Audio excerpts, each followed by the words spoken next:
Muy buenas tardes.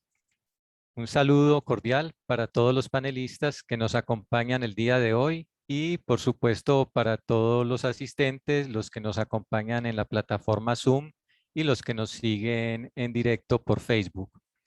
Antes de iniciar, les recordamos por parte del Instituto de Filosofía de la Universidad de Antioquia que actualmente se encuentran abiertas las inscripciones para el programa de maestría en filosofía, programa que es en modalidad presencial con una duración de 4 semestres académicos, y asimismo les recordamos también que se encuentran abiertas las inscripciones para el doctorado en filosofía, doctorado que tiene acreditación de alta calidad, con sede en Medellín y en modalidad completamente desescolarizada, con una duración de 6 semestres académicos. Para ambos programas, los interesados pueden comunicarse con el Instituto de Filosofía a través del correo electrónico posgradosfilosofia@uda.edu.co.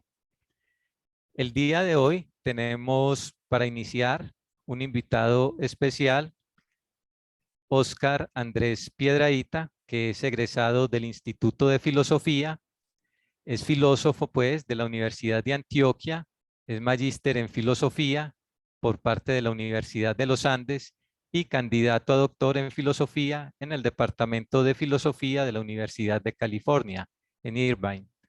Óscar trabaja principalmente en epistemología y temas relacionados con la intersección entre la epistemología y la responsabilidad moral.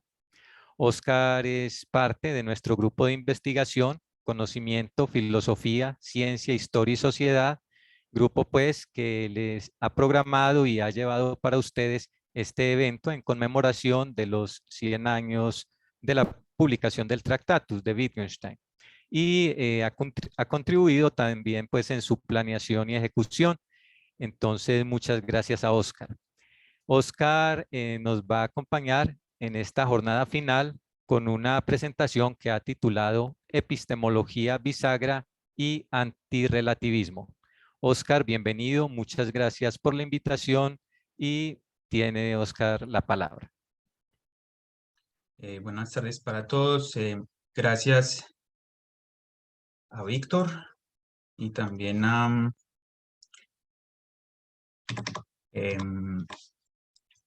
al Instituto de Filosofía de la Universidad de Antioquia por acoger este evento y también por invitarme a ser parte de él.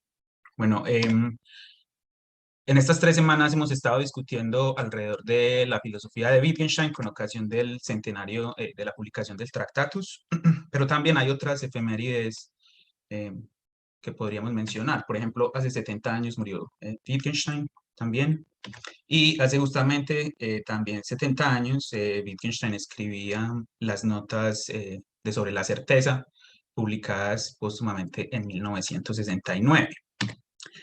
En este orden de ideas, en esta charla, tengo como propósito exponer algunas ideas presentes en sobre la certeza y su influencia en la epistemología analítica contemporánea, especialmente el escepticismo filosófico y el relativismo epistémico.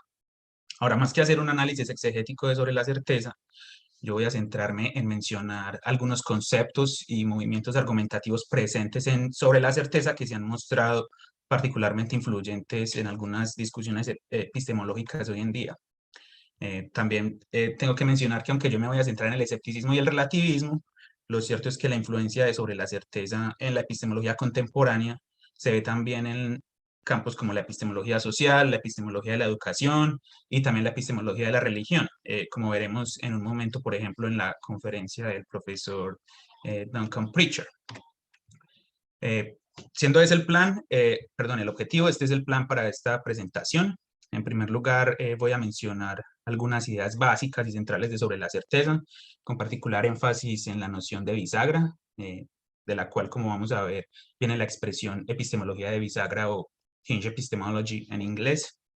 Luego voy a presentar un par de teorías epistemológicas contemporáneas que de la mano de Wittgenstein intentan responder al escepticismo filosófico. Y finalmente me detendré en cómo ese concepto de bisagra, junto con algunos pasajes de sobre la certeza, tienen consecuencias relativistas, que también han sido objeto de discusión reciente. Entonces empecemos. Una breve introducción a Moore sobre la certeza y la noción de bisagras. Entonces, como es bien conocido, las notas sobre la certeza son en su mayor parte reflexiones de Wittgenstein, a propósito de dos textos de George Edward Moore, Defensa del sentido común, publicado en 1925, y Prueba del mundo exterior, publicado en 1939. Ahora, aunque eso es cierto, y es en lo que me centraré en esta presentación, tampoco debe pasarse por alto que los apuntes de sobre la certeza también son el resultado de conversaciones entre Wittgenstein y su estudiante Norman Malcolm. Recordemos brevemente algunas de las cosas que Moore dice en ese par de artículos y que son claves para entender algunas de las cosas que Wittgenstein dice sobre la certeza. Ahora, dejando de lado particularidades exegéticas, y no creo que eso es lo que yo voy a hacer aquí, una de las cosas que Moore mantiene, en particular en defensa del sentido común, es que hay un conjunto de proposiciones o enunciados, como él dice, que cada uno de nosotros sabe. Entonces yo tengo aquí una cita de ese ensayo donde Moore refiere esa idea y voy a leerla. Dice Moore: del mismo modo que yo conocía la verdad del enunciado existe un cuerpo humano vivo en el momento presente que es mío, así cada uno de nosotros ha sabido de sí mismo y de otros momentos una proposición diferente aunque correspondiente. Así como yo sé que muchos otros cuerpos humanos distintos del mío han vivido sobre la Tierra antes de este momento, del mismo modo cada uno de nosotros ha conocido con frecuencia la proposición diferente aunque correspondiente. A saber, muchos cuerpos humanos diferentes del mío han vivido antes de ahora sobre la Tierra. Eso dice Moore en defensa del sentido común. Ahora, una de las cosas que hace Moore en este pasaje es que él habla por su propia cuenta y en su propio caso, que él sabe cuál es su nombre, sabe que tiene un cuerpo humano, sabe que no ha vivido su vida muy lejos de la superficie de la Tierra, etc. Hasta ahí uno podría no ver nada problemático. Sin embargo, lo interesante del pasaje, y algo que Wittgenstein va a retomar sobre la certeza, es que Moore afirma que lo que él sabe, cada uno de nosotros también lo sabe. Entonces, así como Moore sabe que él tiene un cuerpo humano, yo asimismo sé que tengo un cuerpo humano, etcétera, y cada uno de ustedes también. Pero la pregunta es, ¿cómo puede saber Moore tales cosas y sobre qué base él afirma que cada uno de nosotros también lo sabe? Esa es una pregunta que Wittgenstein problematiza una y otra vez en sobre la certeza. Ahora bien, resulta que para Moore, no solamente él creía que él sabía y cada uno de nosotros sabía la verdad de esos enunciados, sino que él también cree que esos enunciados tienen, por así decirlo, fuerza dialéctica. Más particularmente, Moore estaba interesado en desacreditar el idealismo sobre el mundo exterior. Ahora, lo que es interesante y algo que Wittgenstein también discute a lo largo de sobre la certeza, es si esos enunciados del sentido común pueden tomar el lugar de premisas en argumentos filosóficos para defender, por ejemplo, el realismo sobre el mundo exterior, lo cual hace Moore justamente en este pasaje que también les quiero leer. Entonces dice Moore: puedo probar ahora, por ejemplo, que existen dos manos humanas. ¿Cómo? Levantando mis dos manos y diciendo, a la vez que hago un gesto con mi mano derecha, aquí hay una mano, y añadiendo mientras hago un gesto con la izquierda, y aquí hay otra. Si al hacer esto he probado ipso facto la existencia de cosas externas, todos verán que puedo hacerlo también de muchísimos modos diferentes. Mucho se ha escrito sobre la prueba de Moore, pero uno podría formular el argumento implícito en este pasaje de la siguiente manera, siendo la primera premisa uno de esos enunciados que tanto Moore como cada uno de nosotros sabe sobre nuestras propias manos, por ejemplo. Entonces este sería el argumento. PM significa prueba de Moore. Entonces la primera premisa dice, aquí hay una mano. La segunda premisa dice, si aquí hay una mano, hay cosas externas o hay un mundo exterior a mi mente. Y de ahí se sigue la conclusión, según la cual hay cosas externas o hay un mundo exterior a mi mente. Ahora, esto que he mencionado no es muy controversial y funciona como un breve trasfondo para la discusión de Wittgenstein sobre la certeza. Ahora, moviéndonos un poco más en la dirección de ver qué es lo que se dice sobre la certeza, hay, entre muchas cosas, dos que Wittgenstein hace en esa serie de apuntes y que son importantes para esta presentación. La primera de las cosas que Wittgenstein hace es evaluar si y en qué sentido sabemos o conocemos los enunciados que Moore dice que él sabe y que cada uno de nosotros sabemos. La otra cosa que hace Wittgenstein es evaluar si ellos realmente sirven para refutar posiciones escépticas como el idealismo. Entonces estamos hablando en este caso de enunciados como los siguientes, como por ejemplo que mi nombre es Oscar Piedrahita, que tengo un cuerpo humano, que existen otras mentes, que existen objetos exteriores a mi mente, que la Tierra ha existido mucho antes de mi nacimiento o incluso que no estoy soñando. Ahora resulta que Wittgenstein extiende su análisis a otros enunciados que, así como los que Moore refiere, parecen tener un estatus epistemológico especial en el sentido en que normalmente uno no los pone en duda, a no ser en circunstancias especiales o en contextos filosóficos. Entonces, la lista podría incluir enunciados como no estoy radicalmente y sistemáticamente equivocado en mis creencias y experiencias, no soy un cerebro en una cubeta, o incluso normas epistémicas para la formación y evaluación de creencias. Por ejemplo, el principio de inducción, que uno podría entender como si en el pasado el evento B ha sucedido al evento A, entonces es válido esperar y creer que si el evento A ocurre, así lo hará el evento B. Ahora, enunciados como estos son los que se conocen como bisagras o hinges en inglés y que son objeto de discusión en la así llamada epistemología de bisagra, de ahí recibe su nombre. Pero más adelante les mostraré el contexto en el que esa expresión bisagra aparece. Por el momento es importante mencionar que Wittgenstein no ofrece condiciones necesarias y suficientes para que un enunciado haga parte de este conjunto de enunciados bisagra. Eso hay que dejarlo claro. Resulta que cuáles enunciados son o no bisagras es objeto de disputa no solo entre los comentaristas de sobre la certeza, sino también por parte de los epistemólogos de bisagra. Y más adelante voy a mencionar dos de esas maneras de estipular qué es y qué no es una bisagra. Algo que tampoco es objeto de disputa entre comentaristas es cuál es el estatus de esos enunciados. Entonces, por ejemplo, para Moore, esos enunciados son proposiciones comunes y corrientes. Podría uno decir incluso que para Moore esas son proposiciones empíricas que son verdaderas, o al menos esa que se refiere a la existencia del mundo exterior. Pero resulta que para Wittgenstein, o Wittgenstein mismo es ambiguo sobre el estatus de esos enunciados. A veces él dice que son reglas o normas de nuestras prácticas lingüísticas y formas de vida, y esa es una interpretación especialmente defendida por Moya Sharrock. A veces dice Wittgenstein que esos enunciados son como proposiciones empíricas o que tienen la forma de proposiciones empíricas, pero eso es un asunto controversial en el que no me voy a centrar en esta presentación. Es menos controversial, sin embargo, que el uso que hace Moore de esas proposiciones es ilegítimo. Es decir, es incorrecto decir que uno la sabe o que uno conoce la verdad de esos enunciados. Y voy a ilustrar brevemente dos razones que ofrece Wittgenstein en este sentido. La primera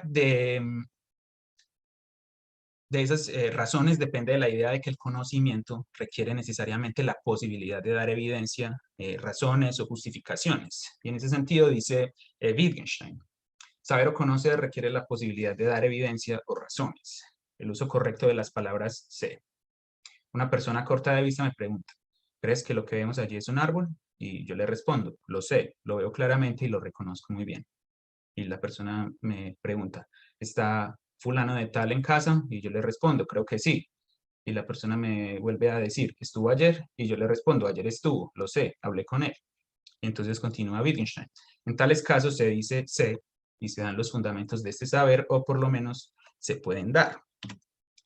Ahora, resulta que afirmaciones de conocimiento no aceptan cualquier tipo de evidencia, según Wittgenstein, sino que para justificar que uno sabe que uno sabe una proposición, esa evidencia o esas razones deben ser más ciertas que la creencia que se pretende fundamentar. Y resulta que esto no sucede con la prueba de Moore y con los enunciados que ofrece Moore. Y en este sentido dice Wittgenstein, se dice C cuando se está en condiciones de dar razones apropiadas. C está vinculado a la posibilidad de demostrar la verdad. Si alguien sabe algo, se puede poner esto de manifiesto. Pero si lo que cree es de tal tipo que las razones que puede dar no son más seguras que su aserción, no puede decir que sabe lo que cree. Y en esta misma dirección, dice Wittgenstein, si un ciego me preguntara, ¿tienes dos manos? No me aseguraría de ello mirándomelas detenidamente, dado que no sé por qué debería creer a mis ojos si dudara de tal cosa. De hecho, porque no habría de poner a prueba mis ojos mirando si lo que veo son dos manos. La idea aquí es que la evidencia que acompaña las legítimas afirmaciones de conocimiento deben ser más ciertas que lo que uno dice saber. Porque si ese fundamento fuera igual de cierto, como es el caso de justificar que tengo dos manos porque las estoy viendo, lo que uno dice saber no es mejor que la evidencia y por tanto no habría una verdadera fundamentación. De otro lado, si la evidencia que uno ofrece fuera menos cierta, tampoco habría una fundamentación. Porque, como dice Wittgenstein, lo que se ofrece como fundamento debe ser más cierto como lo que se pretende fundamentar. Ahora, es importante mencionar que estas ideas de Wittgenstein no son acerca de nuestra psicología, es decir, Wittgenstein no está diciendo que conocer requiere dar razones y evidencias por la manera en que los seres humanos están dispuestos a hablar de esos conceptos, por ejemplo, de modo que eso podría corregirse o ser de otro modo. Más bien el punto de Wittgenstein es epistemológico, o al menos así es como se lo interpreta, en el sentido en que los conceptos de conocimiento y nuestras prácticas racionales están reguladas por principios. Por ejemplo, el principio de que saber algo requiere estar en la capacidad de dar fundamentos y evidencias. Pero resulta que como Moore no tiene eso en consideración, se sigue que Moore no sabe lo que él dice saber. Una segunda razón por la cual Moore trata ilícitamente los enunciados bisagra es que, como dice el mismo Wittgenstein, lo que uno dice saber debe ser posible debatirlo y rebatirlo, en el sentido específico en que debe ser posible mostrar que alguien que dice saber algo puede cometer un error. De nuevo, para Wittgenstein, los enunciados de Moore no pasan este segundo test, porque es difícil imaginarse cómo alguien podría equivocarse en que tiene dos manos o en que es un ser humano. Y en este sentido dice Wittgenstein, si alguien me dijera que dudaba de tener un cuerpo, lo tomaría por loco, pero no sabría qué querría decir convencerlo de que lo tenía. Y si le hubiera dicho alguna cosa que hubiera eliminado su duda, no sabría ni cómo ni por qué. Y un segundo pasaje que apunta en esa dirección es, en ciertas circunstancias, un hombre no puede equivocarse. Si Moore expresara lo contrario de aquellas proposiciones que declara ciertas, no solo no compartiríamos su opinión, sino que lo tomaríamos por loco. La idea aquí es que si alguien creyera lo contrario de los enunciados bisagra, no sería considerado un error, sino más bien algo que estaría al margen de nuestras prácticas racionales. Por ejemplo, que la persona tiene algún tipo de problema mental o que no es competente en nuestras prácticas epistémicas. Ahora, resulta que eso sucede con los enunciados de Moore. Si ellos pudieran saberse, tendría que ser posible mostrar cómo alguien podría cometer un error al creer lo contrario de lo que ellas dicen. Y como esto no sucede, se sigue entonces de nuevo que Moore no sabe lo que dice saber. Ahora, estas consideraciones, que son una introducción muy general y básica sobre la certeza, tienen como consecuencia algo que algunos ven como la idea central de los apuntes de sobre la certeza, y es que la duda y el conocimiento presuponen la ausencia de duda y de conocimiento. Y justamente de aquí viene la imagen o metáfora de la bisagra o gozne o eje que le da nombre a la corriente epistemológica contemporánea que recibe su influencia de sobre la certeza. Y en ese sentido dice Wittgenstein, las preguntas que hacemos y nuestras dudas descansan sobre el hecho de que algunas proposiciones están fuera de duda. Son las bisagras sobre las que giran aquellas. Es decir, el que en la práctica no se pongan en duda ciertas cosas pertenece a la lógica de nuestras investigaciones científicas. Pero no se trata de que no podamos investigarlo todo y que por lo mismo nos debamos conformar forzosamente con la suposición. Si quiero que la puerta se abra, las bisagras deben mantenerse firmes. Entonces, la epistemología de bisagra sostiene que una investigación filosófica sobre conceptos epistemológicos como la justificación, la evidencia, el conocimiento, la racionalidad y la creencia deben tomar debida cuenta del hecho de que la justificación y la duda tienen un límite, y ese límite viene dado por los enunciados bisagra que ni se saben, ni se justifican, ni se dudan. Ahora bien, si los enunciados bisagra deben estar libres de duda y justificación, pueden servir como premisas en argumentos filosóficos, tal como Moore lo hace en su prueba del mundo exterior. Resulta que en sobre la certeza no encuentra razones para pensar que eso no es posible. Entonces recordemos brevemente el argumento de Moore. Entonces, es primera premisa, que hay una mano. Segunda premisa, si aquí hay una mano, entonces hay objetos exteriores. Conclusión, luego hay objetos exteriores. Uno podría reconstruir el argumento de Moore de la siguiente manera. Entonces, PM0 es, primera premisa, mi experiencia perceptual me dice que aquí hay una mano. Segunda premisa, aquí hay una mano. Conclusión, luego hay objetos exteriores. Resulta que el argumento de Moore tiene esta premisa PM0 implícita, porque la creencia de que uno tiene una mano está basada en el hecho de que la experiencia le dice a uno que tiene una mano. Es decir, esa es la evidencia disponible al respecto. Y en otras palabras, lo que esto quiere decir es que Moore utiliza su propia experiencia particular para de ahí inferir la conclusión de que hay un mundo exterior. Sin embargo, fíjense lo que está sucediendo en esta manera de entender el argumento de Moore, y es que el paso de PM0 a PM1 presupone PMC de antemano, presupone la conclusión. Es decir, hay una petición de principio circularidad en el argumento, porque resulta que la experiencia sensorial es relevante para informarle a uno sobre el mundo exterior, por ejemplo, de si uno tiene manos, solamente si uno supone de antemano que hay un mundo externo que se da en la experiencia. En otras palabras, la experiencia sensorial no dice nada por sí misma, si uno no supone de antemano que los objetos exteriores a mi mente se dan en la experiencia. Y es por esto que Moore no tiene éxito en refutar al idealista, según Wittgenstein, porque supone eso que quiere probar al levantar sus manos y que uno no puede no asumir en un argumento como este. Y Moore entonces comete una petición de principio justamente porque la bisagra de que el mundo exterior existe no puede justificarse, sino que está presupuesta en el argumento que él pretende dar. Entonces, para ir cerrando esta primera parte, digamos que la idea central de la epistemología bisagra que surge sobre la certeza es que el conocimiento, la justificación y la racionalidad dependen de que hay enunciados, las bisagras, que ellos mismos no pueden justificarse ni dudarse, tanto en la vida cotidiana como en argumentos dirigidos para refutar posiciones escépticas. Si esta es la idea de la epistemología bisagra, el reto entonces consiste en contar una historia coherente y convincente. Y esto no necesariamente debe respetar el espíritu de los apuntes de sobre la certeza, y ciertamente lo que dice la epistemología de bisagra contemporánea no son teorías que uno encuentre patentemente en sobre la certeza.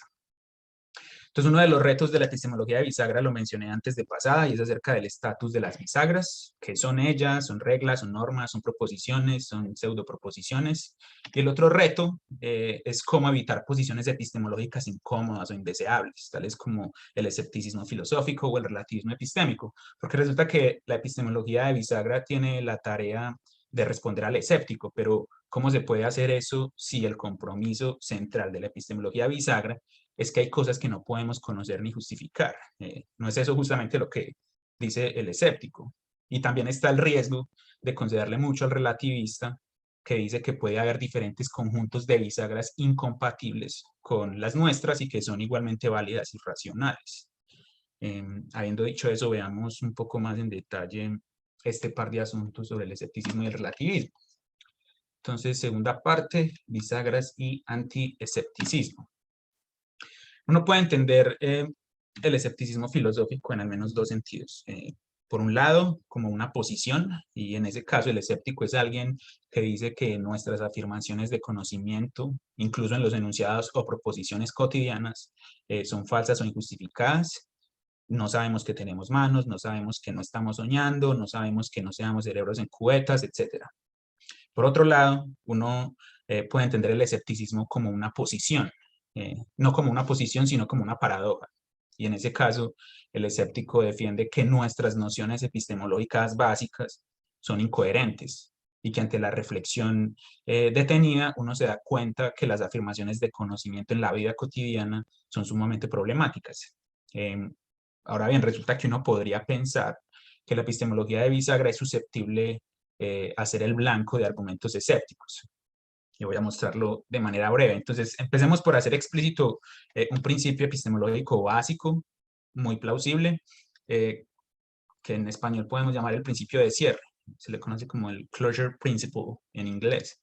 Ese principio, de manera muy general y vaga, dice que si alguien sabe que P y que P implica Q, entonces ese alguien sabe que Q. El principio de cierre dice que uno puede aumentar su conocimiento al inferir correctamente las proposiciones que se siguen de proposiciones previamente conocidas. Ahora, ¿por qué digo que este principio es altamente plausible? Porque así es como piensan, por ejemplo, los detectives o los geómetras o los científicos. Es decir, establecen proposiciones que saben, infieren otras proposiciones de esas que se saben y sobre la base de ese razonamiento concluyen que saben las proposiciones inferidas. Y nosotros también pensamos así en nuestra vida cotidiana. Por ejemplo, cuando razonamos a partir de hechos pasados que tienen cierta regularidad, o cuando extraemos las consecuencias lógicas de proposiciones conocidas, etc. Entonces, el principio es plausible. Pero resulta que ese principio, junto con la tesis central de la epistemología bisagra, parecen motivar un argumento escéptico como el siguiente. Entonces, primero, supongamos cualquier proposición bisagra. Por ejemplo, la proposición de que existen los objetos físicos o que yo no soy un cerebro en una cubeta. Como mencioné anteriormente, de acuerdo con la epistemología de bisagra, esos enunciados no pueden saberse. Eso es justamente lo que se sigue sobre la certeza. Entonces, eso nos da la primera premisa de un argumento escéptico. Entonces, la premisa dice, yo no sé qué, y eso entre corchetes puede ocupar el lugar de una proposición bisagra. Por ejemplo, que existen los objetos físicos o que yo no soy un cero en una cubeta. Y esa primera premisa se sigue de la epistemología de bisagra. Ahora supongamos una proposición cotidiana que se sigue de la proposición anterior. Por ejemplo, la proposición de que uno tiene dos manos se sigue de la proposición de que existen los objetos físicos. Y también la proposición de que uno es un ser humano se sigue de la proposición que dice que uno no es un cerebro en una cubeta. Entonces, eso nos da la segunda premisa del argumento escéptico. Y dice que si yo no sé qué, proposición bisagra, entonces yo no sé qué cualquier proposición cotidiana que se siga de la proposición bisagra. En este caso, supongamos que tengo dos manos. Ahora, resulta que esta segunda premisa explota el principio de cierre, porque fíjense que si uno no sabe que existen los objetos físicos, como dice la primera premisa, o que uno no sabe si uno no es un cerebro en una cubeta, se sigue que uno no sabe las proposiciones cotidianas implicadas por esas proposiciones. Es decir, uno no sabe que uno tenga dos manos o que uno es un ser humano. Y en otras palabras, la segunda premisa se sigue del principio de cierre, porque si uno no sabe la verdad de una bisagra, uno tampoco sabe lo que se sigue de esa proposición bisagra. Y de estas dos premisas se sigue una conclusión escéptica. A saber, yo no sé que, por ejemplo, tengo dos manos. Ahora, de nuevo, se sigue de la primera y la segunda premisa, las dos premisas están motivadas y este argumento se generaliza para cualquier tipo de proposición que uno pueda imaginarse y por tanto se sigue el escepticismo. Pero entonces aquí uno podría decir que la epistemología de bisagra está en aprietos porque parece que lleva a lo que Moore mismo quería evitar, lo cual es conceder argumentos escépticos.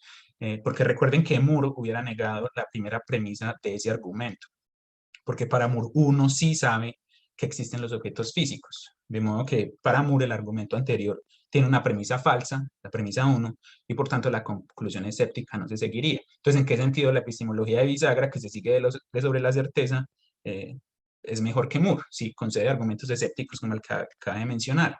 Ahora, resulta que aquí es donde las diferentes teorías de bisagra actualmente discutidas en la epistemología entran a jugar un papel y a rechazar de diferentes maneras el argumento escéptico. Creí que era un mensaje para mí.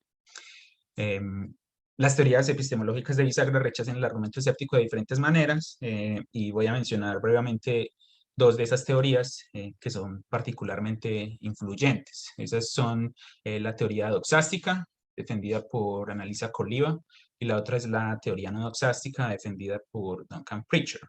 Ahora, esas dos teorías tienen en común que consideran que las bisagras son proposiciones en lugar de reglas o normas, en el sentido en que ellas dicen algo sobre el mundo que puede ser o verdadero o falso. Y también tienen en común que consideran que las bisagras no pueden justificarse ni saberse, como ya mencioné anteriormente. Sin embargo, la diferencia entre ambas teorías es que para la teoría doxástica, las actitudes hacia las bisagras es de aceptación, es decir, uno puede tener una actitud proposicional doxástica hacia las bisagras, mientras que para Pritchard la actitud es en absoluto una actitud doxástica o similar a la creencia o la aceptación. Él habla en términos de compromisos. Pero veamos un poco más en detalle cómo lidian con el argumento escéptico.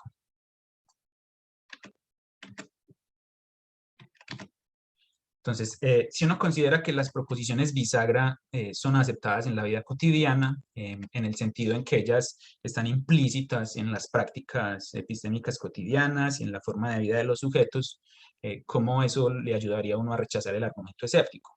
Entonces, como yo dije anteriormente, el argumento está basado en la tesis central de la epistemología de bisagra, esa es la premisa 1, y también el principio de cierre, la premisa 2. Si el epistemólogo de bisagra no puede rechazar la premisa 1, porque si lo hiciera dejaría de ser un epistemólogo de bisagra, tendría entonces que rechazar la segunda premisa. Pero rechazar la segunda premisa es rechazar el principio de cierre. Resulta que esa es la ruta que analiza Coliva toma. Para ella el principio de cierre es inoperativo cuando toma como objeto una bisagra. Y así se bloquea el paso de 1 a 2 hacia la conclusión escéptica. Ahora, por supuesto, esta respuesta al escepticismo tiene su precio, como lo acabo de mencionar, y es negar un principio epistemológico que nos parece, si no evidente, al menos válido. Y uno podría muy bien cuestionar por qué esa ruta es válida, e incluso el escéptico podría decir que negar el principio de cierre solamente para el caso de las bisagras es un tanto ad hoc, porque el escéptico explota justamente ese principio para motivar la conclusión escéptica. Esa es entonces una primera manera de responder al escéptico desde la epistemología de bisagra. Una segunda manera es la de Pritchard. Entonces Pritchard ofrece una alternativa diferente que no conlleva a rechazar la validez del principio de cierre.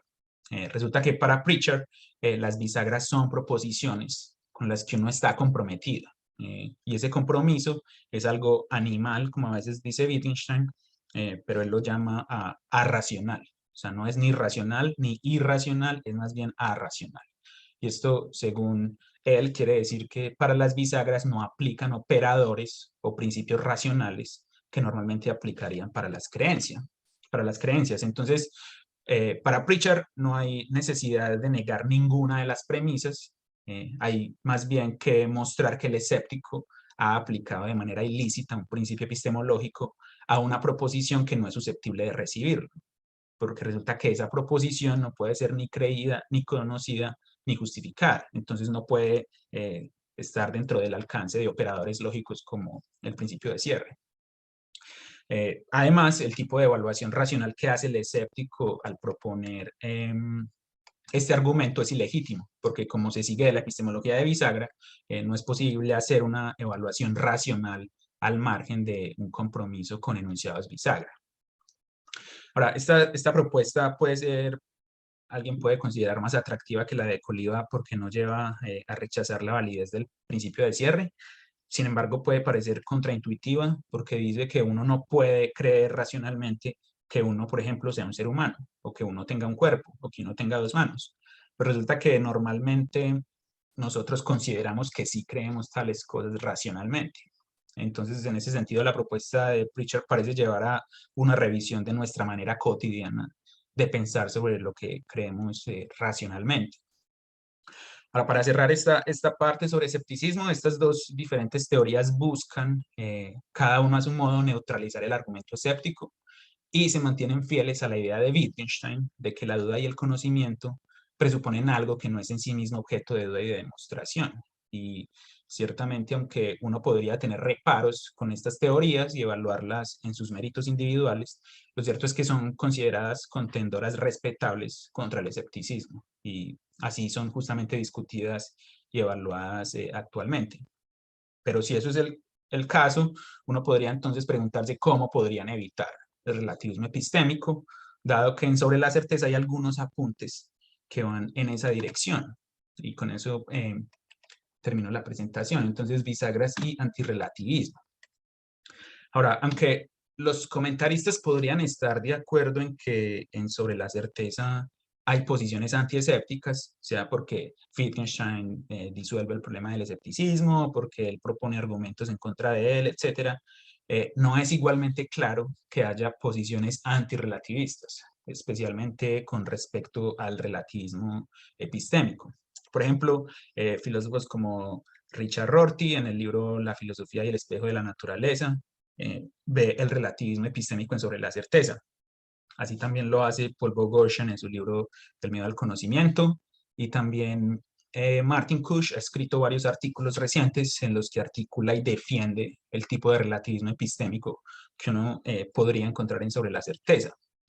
Pero, ¿cuál sería ese tipo de relativismo que uno podría leer en estos apuntes? Entonces, vale la pena decir primero que hay muchas definiciones de relativismo y es un debate filosófico en sí mismo, en la filosofía de la ciencia, por ejemplo, y en la epistemología, decir cuál es la naturaleza del relativismo epistémico.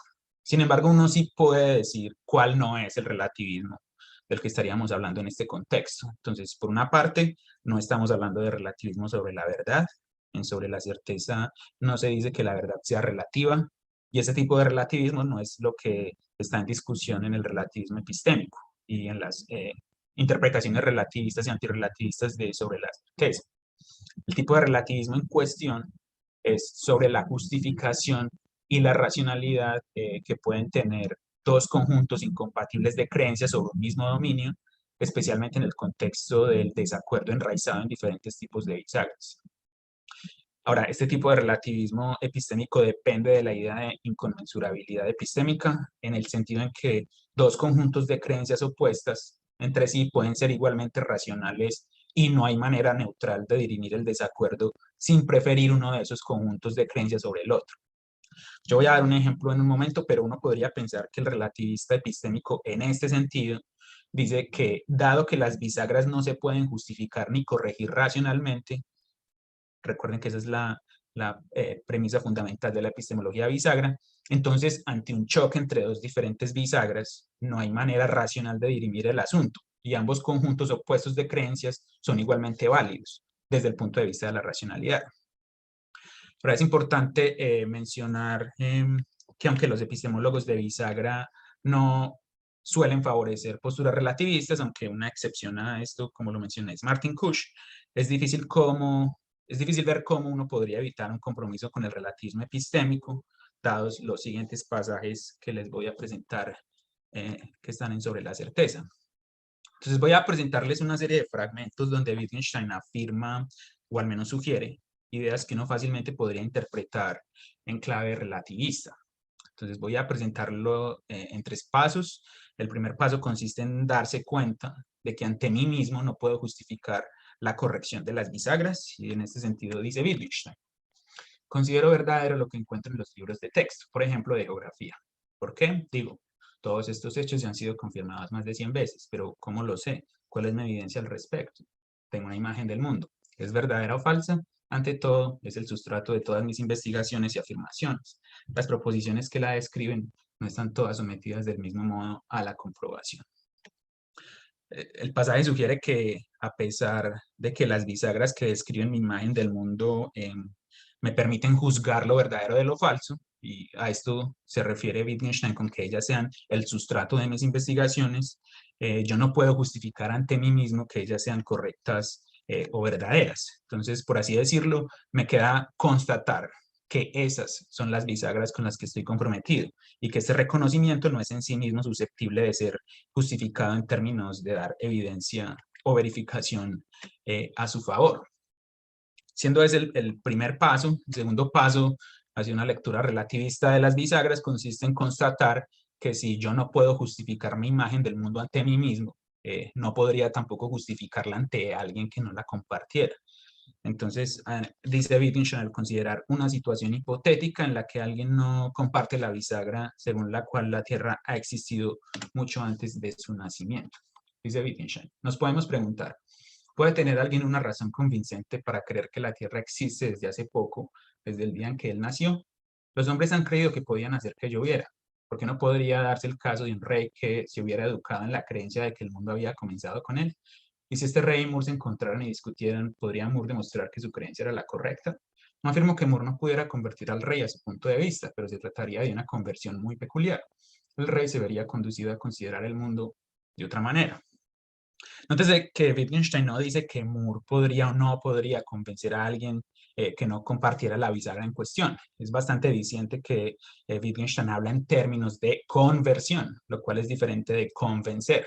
Convertir sugiere un cambio en las bisagras del rey y en su imagen del mundo que no necesariamente obedece a asuntos evidenciales o racionales.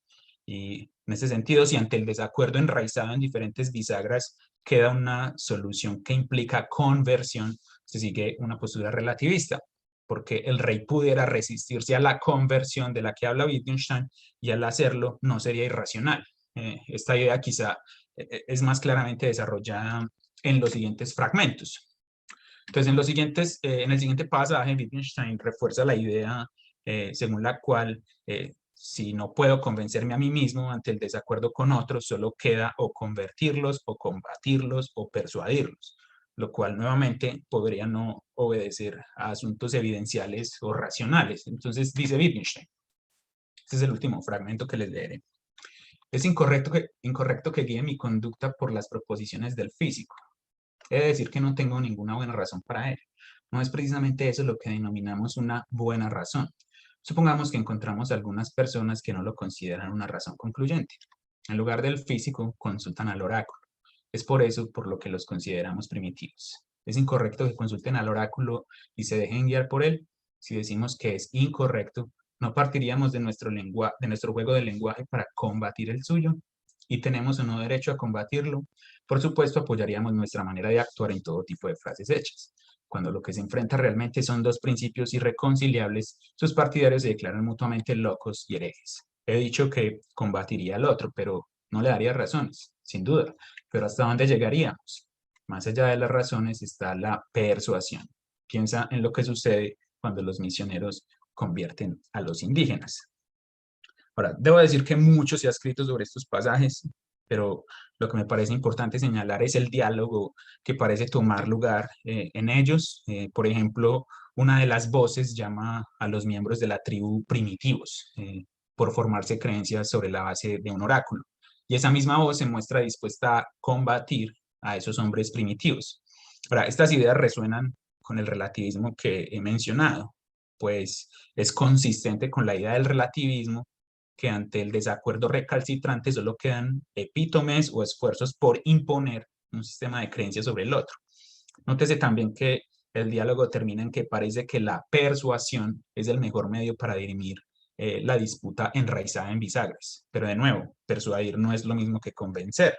Uno puede persuadir a alguien por medio de consideraciones que no justifican o muestran la corrección de un sistema de creencias. Y es en este sentido muy diciente que Wittgenstein compara este tipo de persuasión con la conversión religiosa, la cual puede considerarse como algo que no obedece a asuntos evidenciales. Pero resulta que pasajes como estos son los que sugieren posturas relativistas en sobre la certeza y que la epistemología de bisagra trata de evitar. En ese sentido, uno podría preguntarse qué relevancia podrían tener los pasajes citados, que básicamente dependen de situaciones hipotéticas, sino absurdas, pero el problema consiste en que si esos pasajes sugieren un relativismo, eso en sí mismo los hace problemáticos, porque el relativismo epistémico es una postura que es difícil ver con buenos ojos y básicamente nadie quiere ser un relativista de este tipo. Uno podría incluso decir que acusar una postura de relativista es casi suficiente para abandonarla, porque el tipo de relativismo en cuestión es sumamente problemático en el sentido en que socava la eficiencia de actividades discursivas y presuntamente racionales, como la epistemología y la filosofía. Recordemos que este tipo de relativismo sostiene que el cambio racional de manera más fundamental no obedece a cuestiones neutras u objetivas o absolutas a las cuales podamos apelar, y eso es justamente una manera de entender la filosofía y la epistemología. Entonces eso lo hace una postura problemática. Entonces me gustaría terminar sugiriendo que una posición que evite los tintes relativistas que se sugieren en estos pasajes debe ir más allá de sobre la certeza. Eso es en parte lo que las dos teorías contemporáneas que mencioné anteriormente han intentado hacer. Por ejemplo, las teorías doxásticas proponen que tribus primitivas como las que refiere Wittgenstein en realidad no se guían por diferentes bisagras, sino que la bisagra genuina es aquella que dice que la Tierra ha existido desde hace mucho tiempo y que no ha comenzado a existir con el nacimiento de un individuo en particular. Esto podría evitar la conclusión relativista, pero naturalmente uno podría preguntarse si tal estipulación no hace parte del mismo combatir que Wittgenstein menciona. Las teorías no doxásticas, por su parte, proponen que a cualquier desacuerdo enraizado en bisagras debe subyacer una bisagra más fundamental. Por ejemplo, que ningún participante en prácticas epistémicas se considera a sí mismo como sistemáticamente equivocado, y que permitiría dirimir racionalmente los desacuerdos, lo cual desinflaría la posición relativista. Estas propuestas, sin embargo, son aún objeto de debate en la epistemología contemporánea inspirado en sobre la certeza. En ese sentido, no tengo respuestas definitivas a ese problema, pero en lugar de ofrecer una respuesta unívoca a si en realidad hay un relativismo sobre la certeza o si incluso el relativismo es verdadero, lo que estas consideraciones que he presentado muestran es que hay una profunda influencia de las ideas sobre la certeza en la filosofía contemporánea, y esas ideas influenciaban más allá del Tractatus o por las investigaciones. Muchas gracias.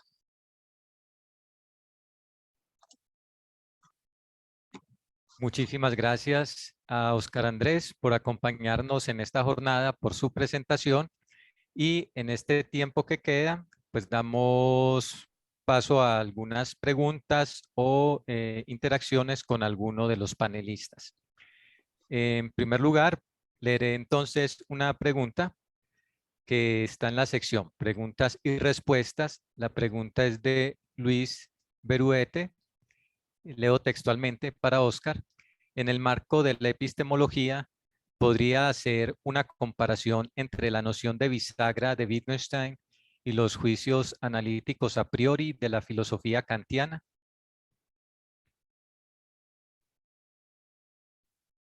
Esa es una pregunta muy difícil. Eh,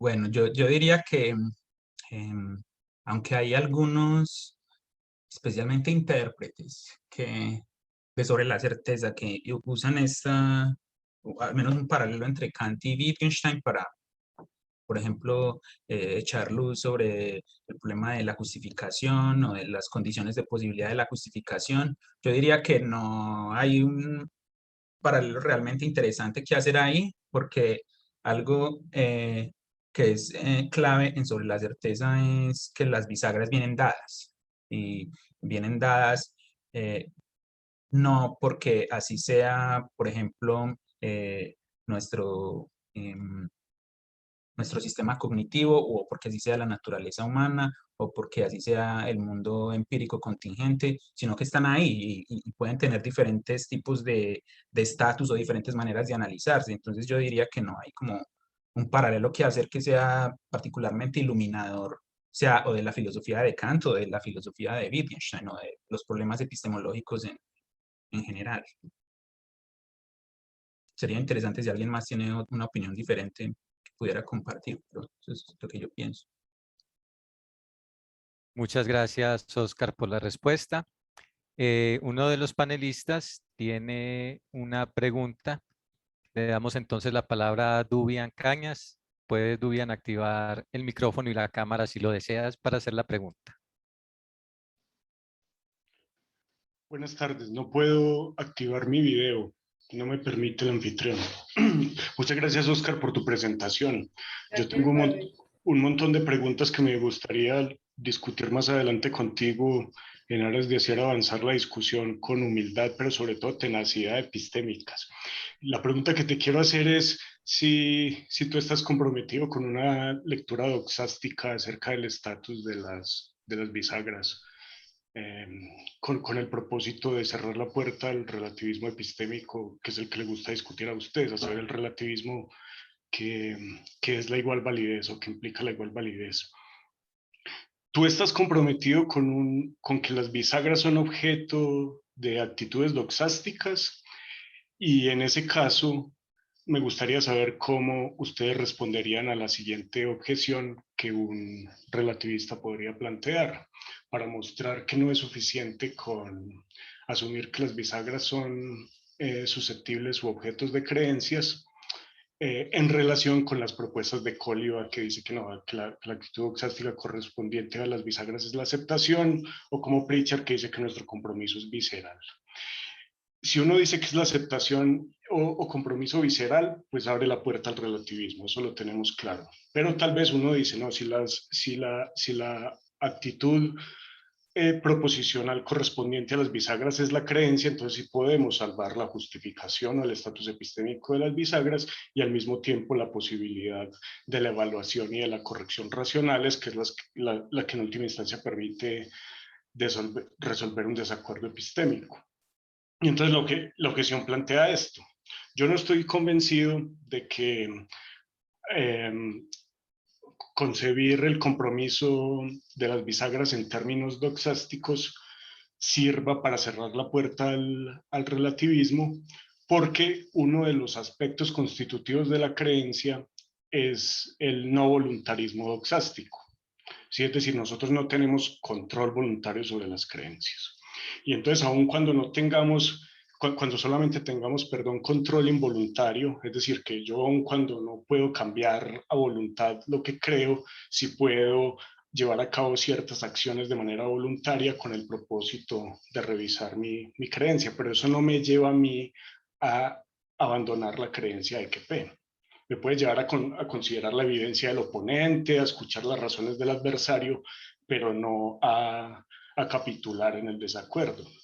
Esto es un argumento que William Alston sostiene, por ejemplo, para rechazar una concepción deontológica de la justificación. O es las razones que usa Plantinga para sostener que si uno quiere defender el estatus epistémico de la creencia cristiana, entonces tiene que apelar al externismo.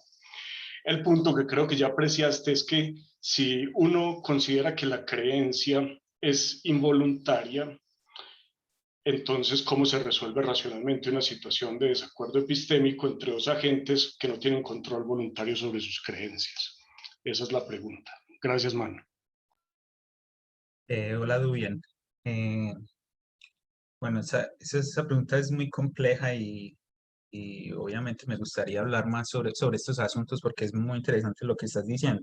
Entonces, yo estoy de acuerdo en la manera en que usted reconstruyó los movimientos que uno puede hacer si se va por el lado doxástico, por el lado no doxástico. En eso estamos de acuerdo. Entonces voy a responder más al punto de su pregunta. Entonces, si lo entiendo bien, sería, ¿cómo es posible que en una lectura doxástica de la actitud con respecto a las bisagras permita responder el problema del relativismo si el cambio de creencia es en principio algo no voluntario? Pero resulta que hay ahí a mí me parece una manera descriptiva o no normativa de entender la inconmensurabilidad, porque resulta que la inconmensurabilidad no es acerca de la manera en que la gente normalmente se forma creencias o cambia sus creencias, es sobre la posibilidad de haber una manera de hacerlo. Entonces, aunque en el mundo actual, por así decirlo, en el mundo real, la gente no pueda controlar sus creencias, incluso si hay razones objetivas y fundamentales y neutrales para hacerlo, eso no significa que el relativismo no se le podría cerrar la puerta. Y en ese sentido, es bien diciente que los epistemólogos que tratan de evitar posturas relativistas están muy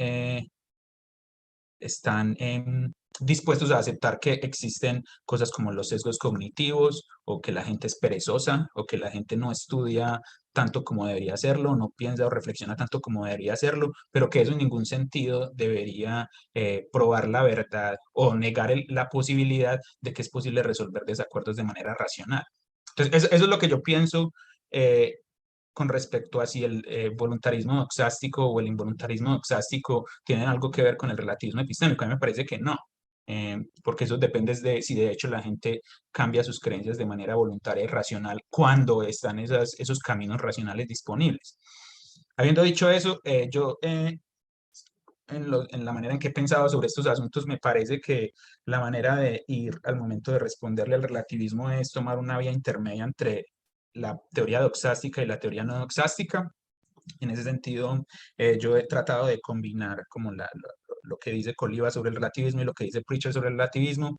A mí me parece que uno podría tener una lectura de las bisagras de doble nivel, Entonces, en el nivel que comparten todos los sistemas epistémicos, hay un compromiso visceral con respecto a lo que Pritchard llama superbisagra, y es la bisagra de que uno no está sistemáticamente equivocado con respecto a sus propias creencias. Sin embargo, los compromisos particulares con bisagras que dependen del lugar en el que uno vive o el tiempo en el que uno vive, sí podrían ser susceptibles o responsivos a razones, como lo son las actitudes doxásticas. Entonces sería de mapear cómo lo que sucede en el nivel más fundamental, que no es susceptible de ninguna actitud doxástica, puede sin embargo garantizar que haya un camino racional de dirimir desacuerdos fundamentados en estos compromisos más particulares que sí son objeto de actitudes doxásticas.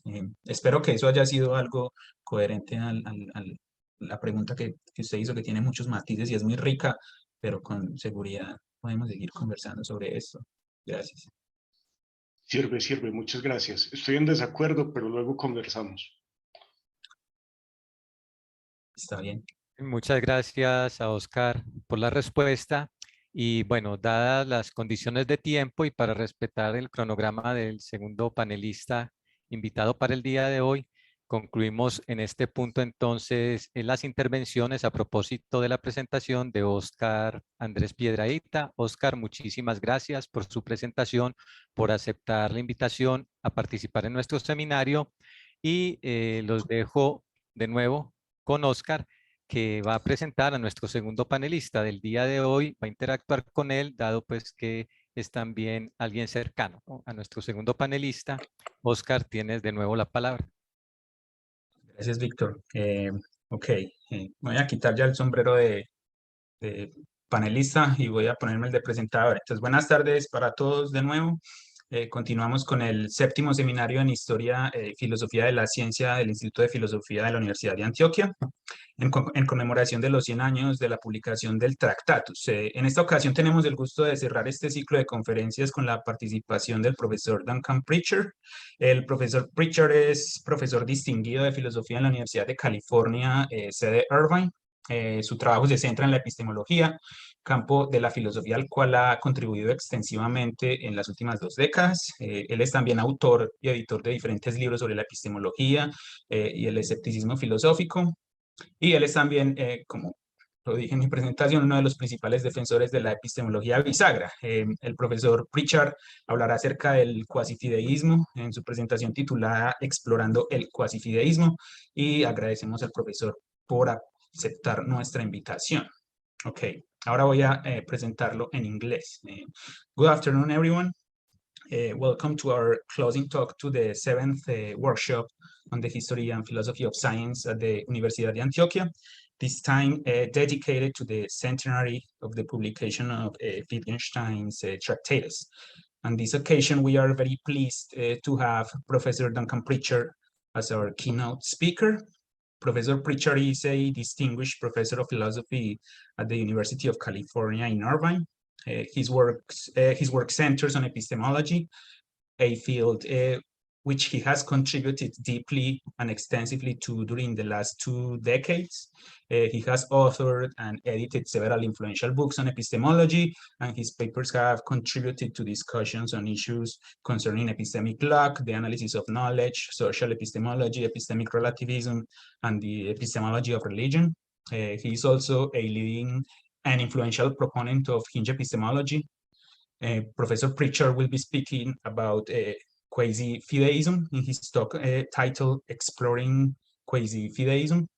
Professor Pritchard, please take it away.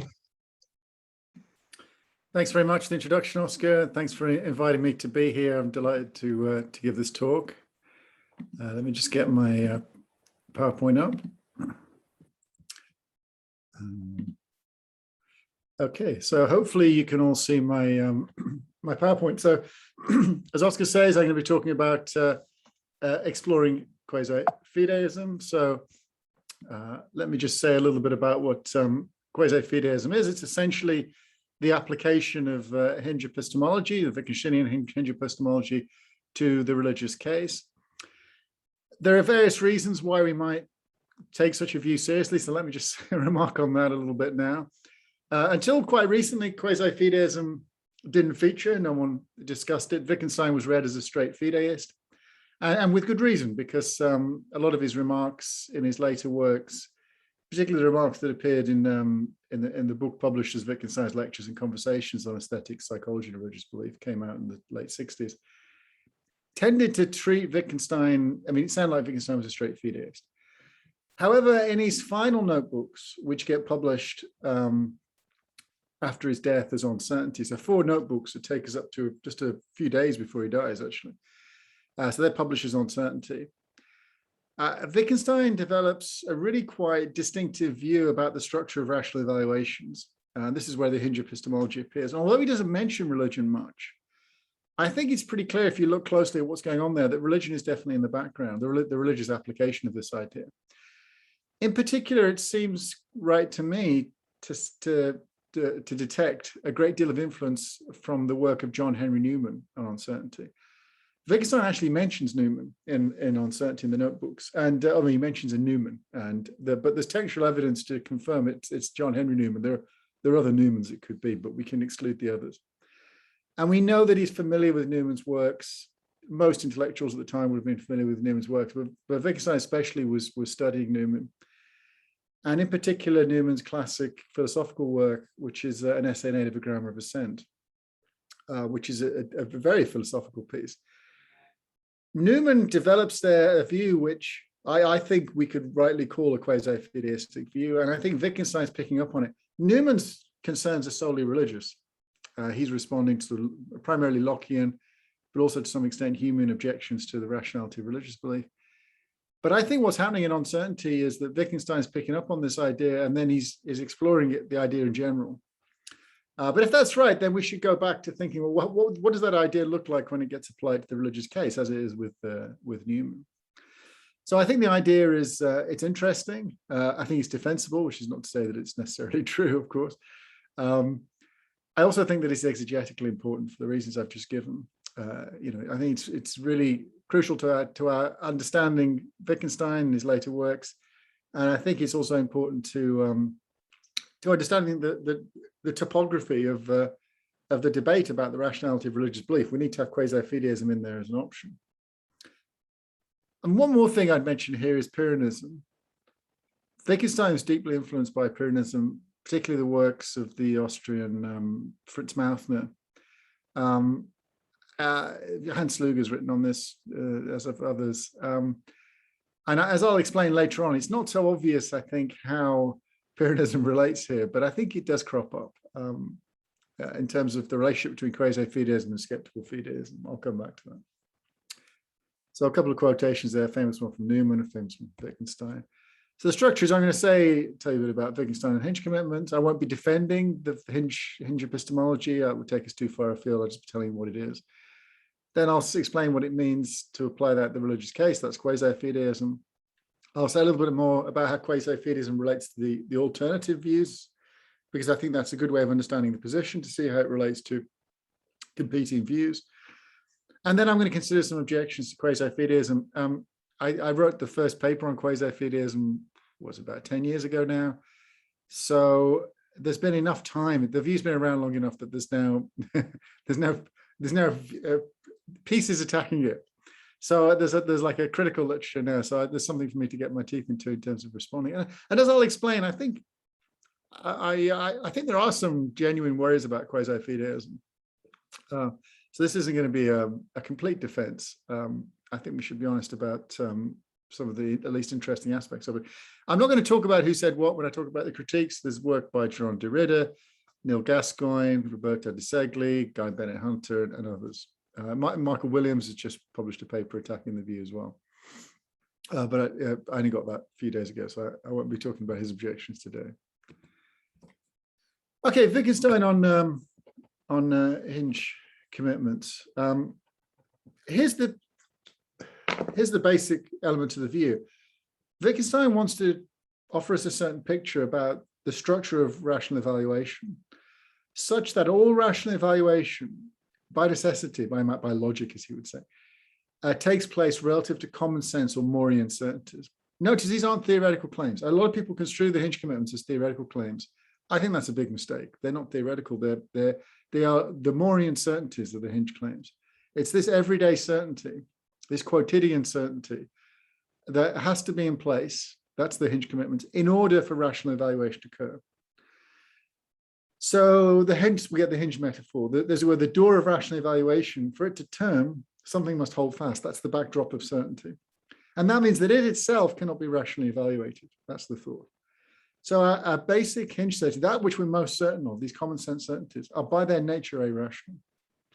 And this is meant to be part of what it is to have, to move in the space of reasons, as it were. That's to occupy the space of reasons at all, is to have these commitments in place. If that's right, that is a very dramatic picture. It entails that rational evaluation is essentially local. The very idea of a fully general rational evaluation, right, whether positive or negative, is incoherent. Notice I say positive or negative here. If this is right, then radical skepticism is trading upon a false picture, a picture that we need to disabuse ourselves of, a picture on which we can have universal rational evaluations.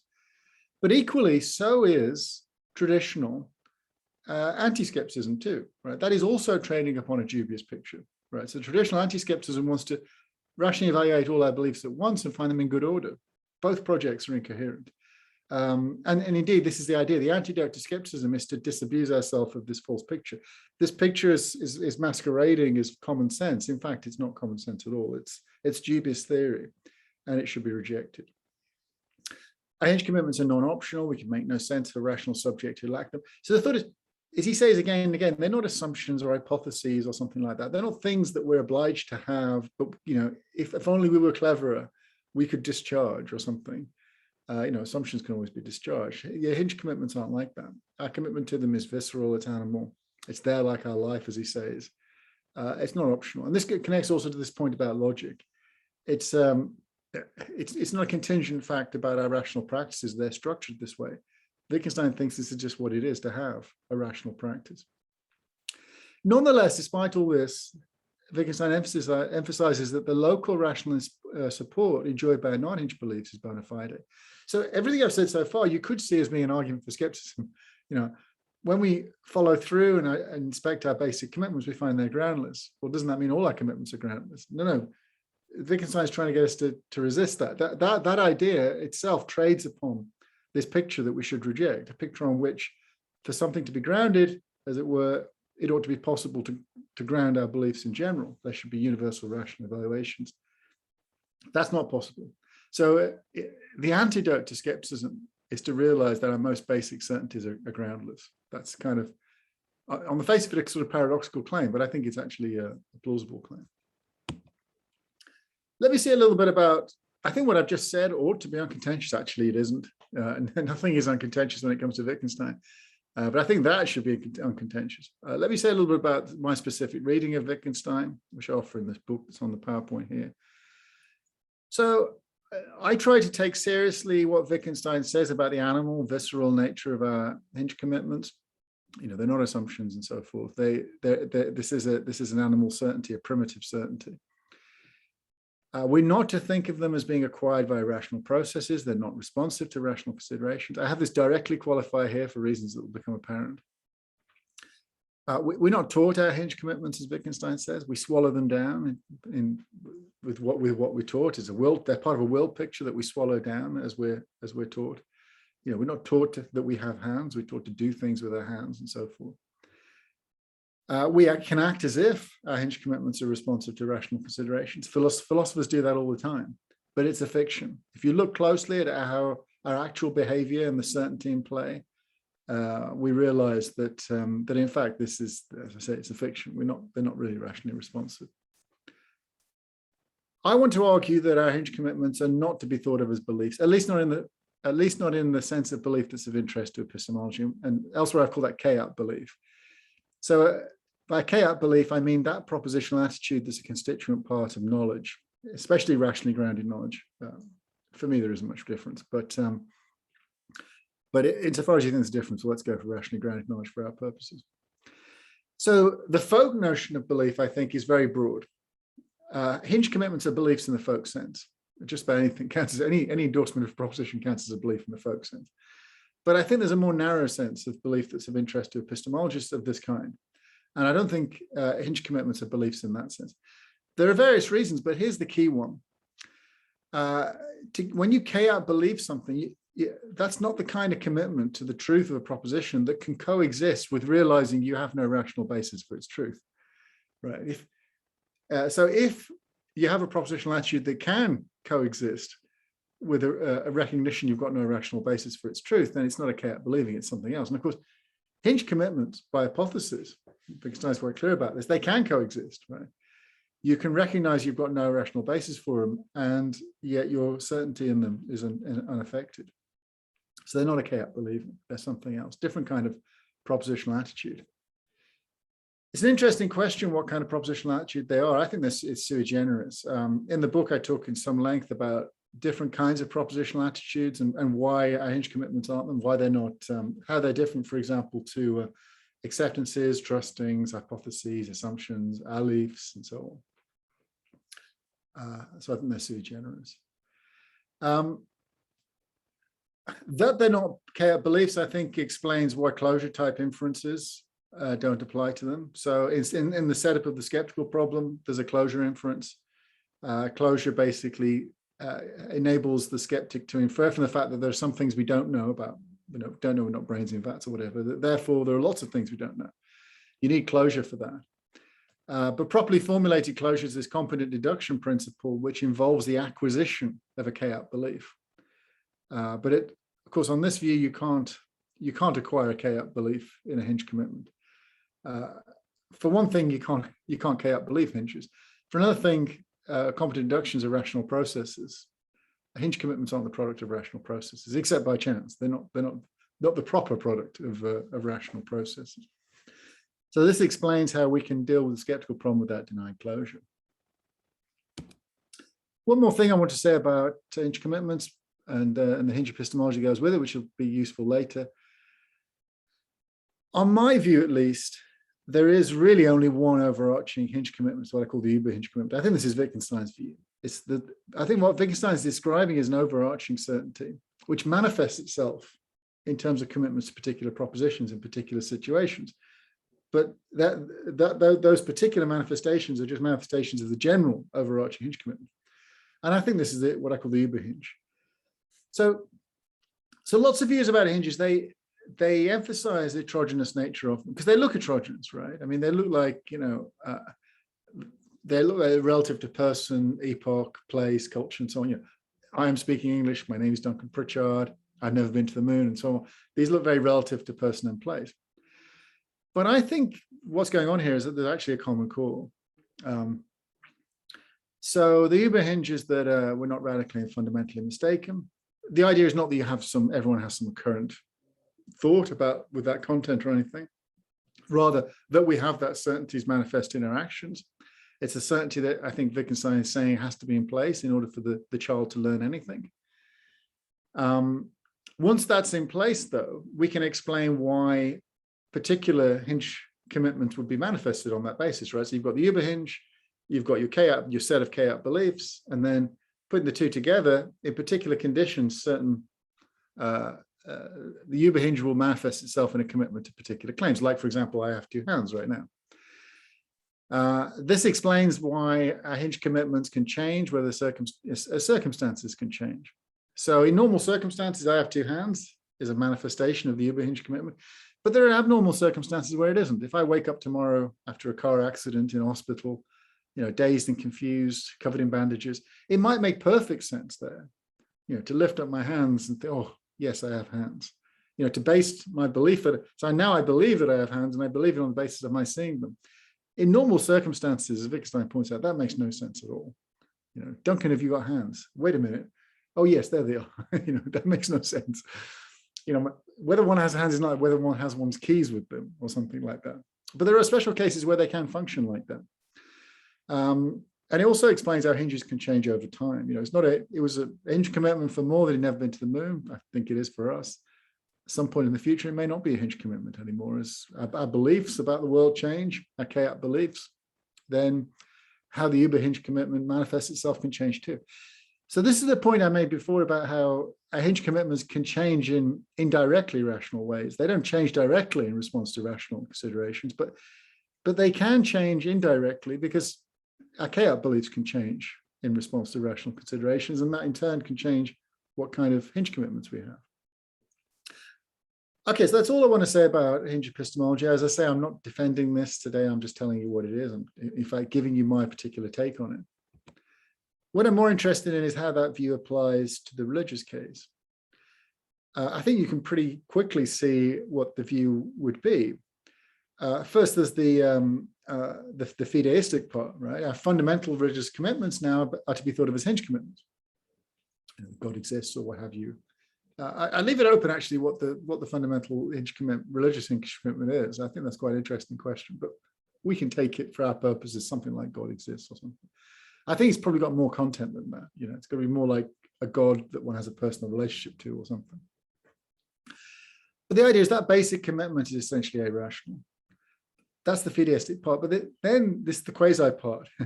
Why isn't it straight fideism? The thought is that's compatible with one's general religious beliefs having a rational standing, just as it is in the normal case. In the normal case, you can have basic commitments that are hinge commitments and then non-basic commitments that aren't. So it's true in the religious case.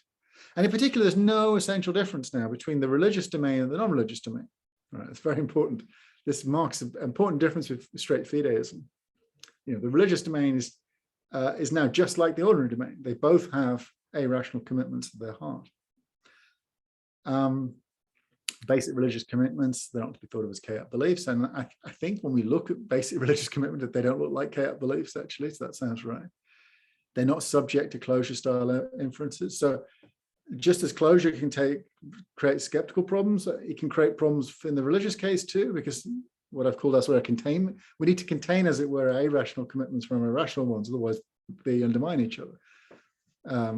How do you do that? Well, you've got to block closure style inferences. Well, on this view, you can, because hinges can't feature in those inferences. Lots of advantages, I think, of the view.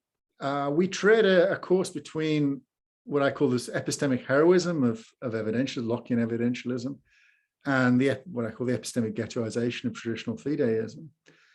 So I'll talk about evidentialism a bit more in a moment, but notoriously, evidentialism, Lockean evidentialism, imposes quite austere demands on the rationality of religious belief. If you remember Locke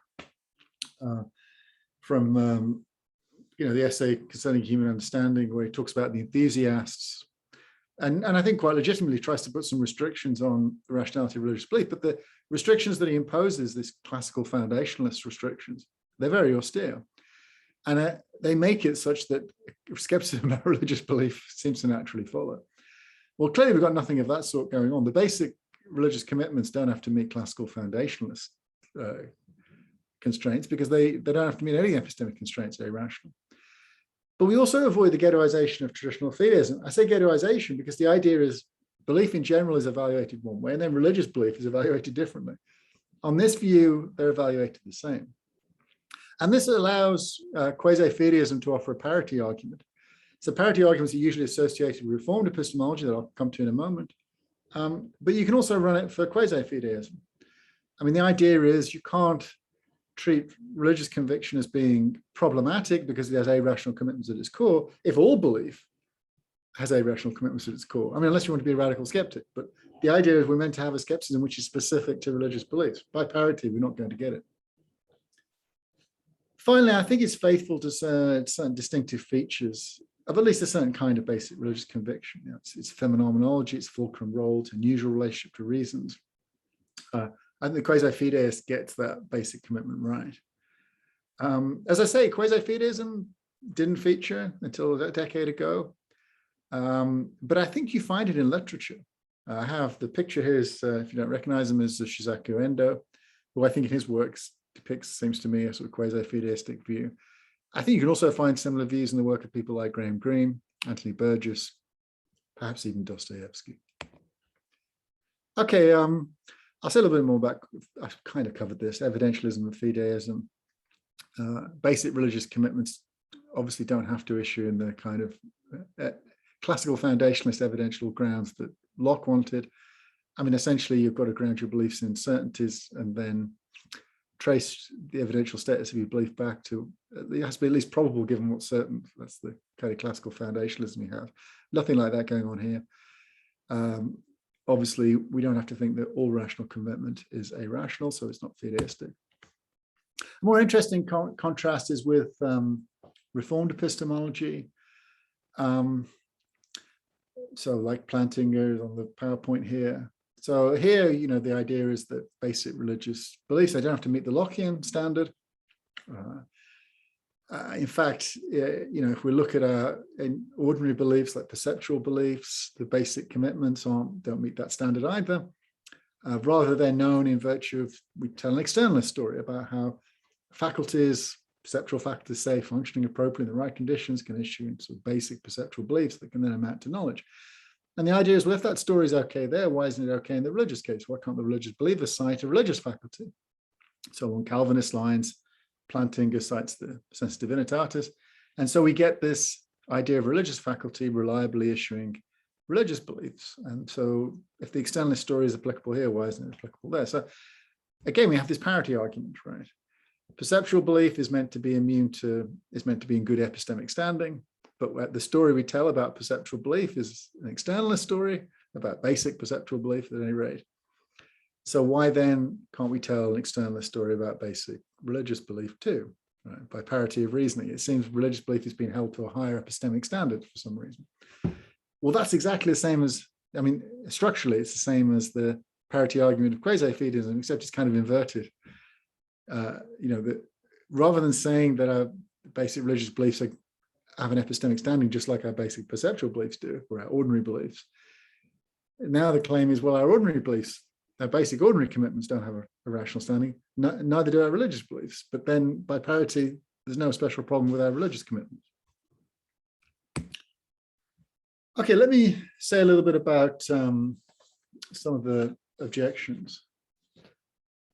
Some of the objections I think aren't that important. So a lot of people worry about scope type issues. Like they say, well, some kinds of religious convictionism aren't like this and so on. Well, sure, fine. I'm not making, it's an empirical claim really, what religious conviction is like, and maybe not all of it's like that. I think a core notion of religious conviction is like this.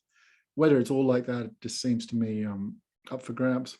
I know someone, for example, who maintains that they've come to religious belief by reflecting on fine-tuning arguments.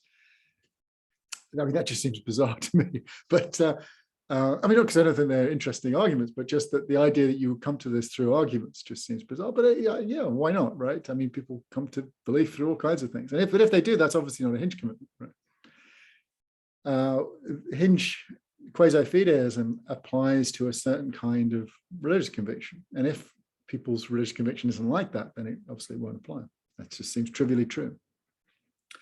Another thing to note is the belief point. Derrida makes a lot of the fact that I say hinge commitments aren't beliefs, but of course I'm quite clear that I'm talking about a very specific sense of belief, chaos belief. They are beliefs in the folk sense. So Derrida says, if we had this view, then we'd have to attribute lots of self-deceit to people because they think they believe they say they believe their basic religious commitments and so on. So. But of course, they do believe them. They're certain of them. In the folk sense, they do believe them, and indeed, they're certain of them, optimally certain. It's not like they have any doubt about them or anything, or necessarily have any doubt. So it's just they don't chaos believe them, but that's a more technical claim. So there's no self-deceit being attributed here. There might be another kind of self-deceit, though, which I think perhaps is a bit more plausibly might follow on this view. So some critics say, well, hang on, don't many religious believers think that they have good rational grounds for their system of beliefs? We have a whole project of natural theology, which involves offering such a rational basis. So how do we make sense of that? Does that not involve some kind of self-deceit? 2 points to make about this. The first is one about scope. Maybe there are people who really do base their beliefs on reasons, just like that person I mentioned with the fine-tuning argument. If so, fine. In that case, Quasi-Fideism has no application. I suspect, however, if we look more closely at these cases, what's going on isn't quite what might seem to be going on. Remember what Wittgenstein says. We might talk as if our basic certainties are rationally grounded, or at least I think normally we don't even consider them. I'll come back to this, but we certainly don't consider them as ungrounded, right? That's not part of our ordinary practice to explicitly consider them that way. And so that leaves it open that they are rationally grounded. And philosophers certainly talk as if they're rationally grounded. But what Wittgenstein tries to get us to see is that we look more closely, we realize that's not how they're functioning. You know, it might look as if I have two hands. It's performing the same role as something like I've got my coins in my left pocket or something. But it doesn't function like that. You know, the ones who carry out belief based on reasons, the other one performs a different role together. And the thought would be the religious case is the same. I mean, think about, you know, proponents of natural theology. I mean, is their conviction, is it provisional? Right? Would it change if the evidence wasn't forthcoming? I mean, you know, if I can't find my coins in my pocket, I don't believe they're there anymore. Is that what's happening in the natural? That just seems implausible to me as an account of religious conviction. I think we'd say if that were the case, they didn't have the conviction to begin with. So, I mean, really the issue is one of basing. What is in fact is the basis for that certainty? We might tell ourselves it's rational. If the Wittgensteinian story is right, it isn't. It's not grounded in reasons at all. And it's a mistake to think that it is. So if you ever wonder what an abominable conjunction looks like, there's a little picture of one I managed to take a snap of there. Abominable conjunctions, this is an objection that I think Keith Rose first came up with it as regards non-closure views in epistemology, but you can get a similar kind of objection here. You might say, well, isn't Quasi-Fideism committed to conjunctions of the following form? I know that, and then insert some non-fundamental religious commitment, which entails the fundamental religious commitment. So, you know, I know God is loving or something, but not that God exists, right? So you have an entailment to the hinge commitment. And if so, doesn't that sound rather odd?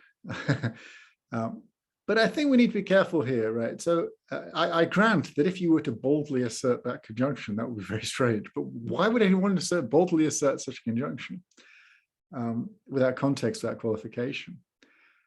Rather, it seems to me they would clarify it. They would explain why they're asserting the things that they're asserting. I mean, if you were to explain it, if you were to say, well, you know, I have this view, and on this view, there you have certain commitments, and they're irrational, and other commitments that aren't. And that's how to think about religious commitments. Then obviously there wouldn't be anything abominable about that. The other thing to remember here as well is that if you say without qualification that you don't know something, then I think that would ordinarily be taken to imply that, that you're not certain of it. Right? But of course, on this view, you are certain of it. So you'd have to remove that implication as well. That's creating some noise here. Okay, another issue is epistemic relativism. I mean, this is in general a problem, or supposed to be a problem for hinge epistemology, but the thought is it's even more of a problem if you have Quasi-Fideism on the table.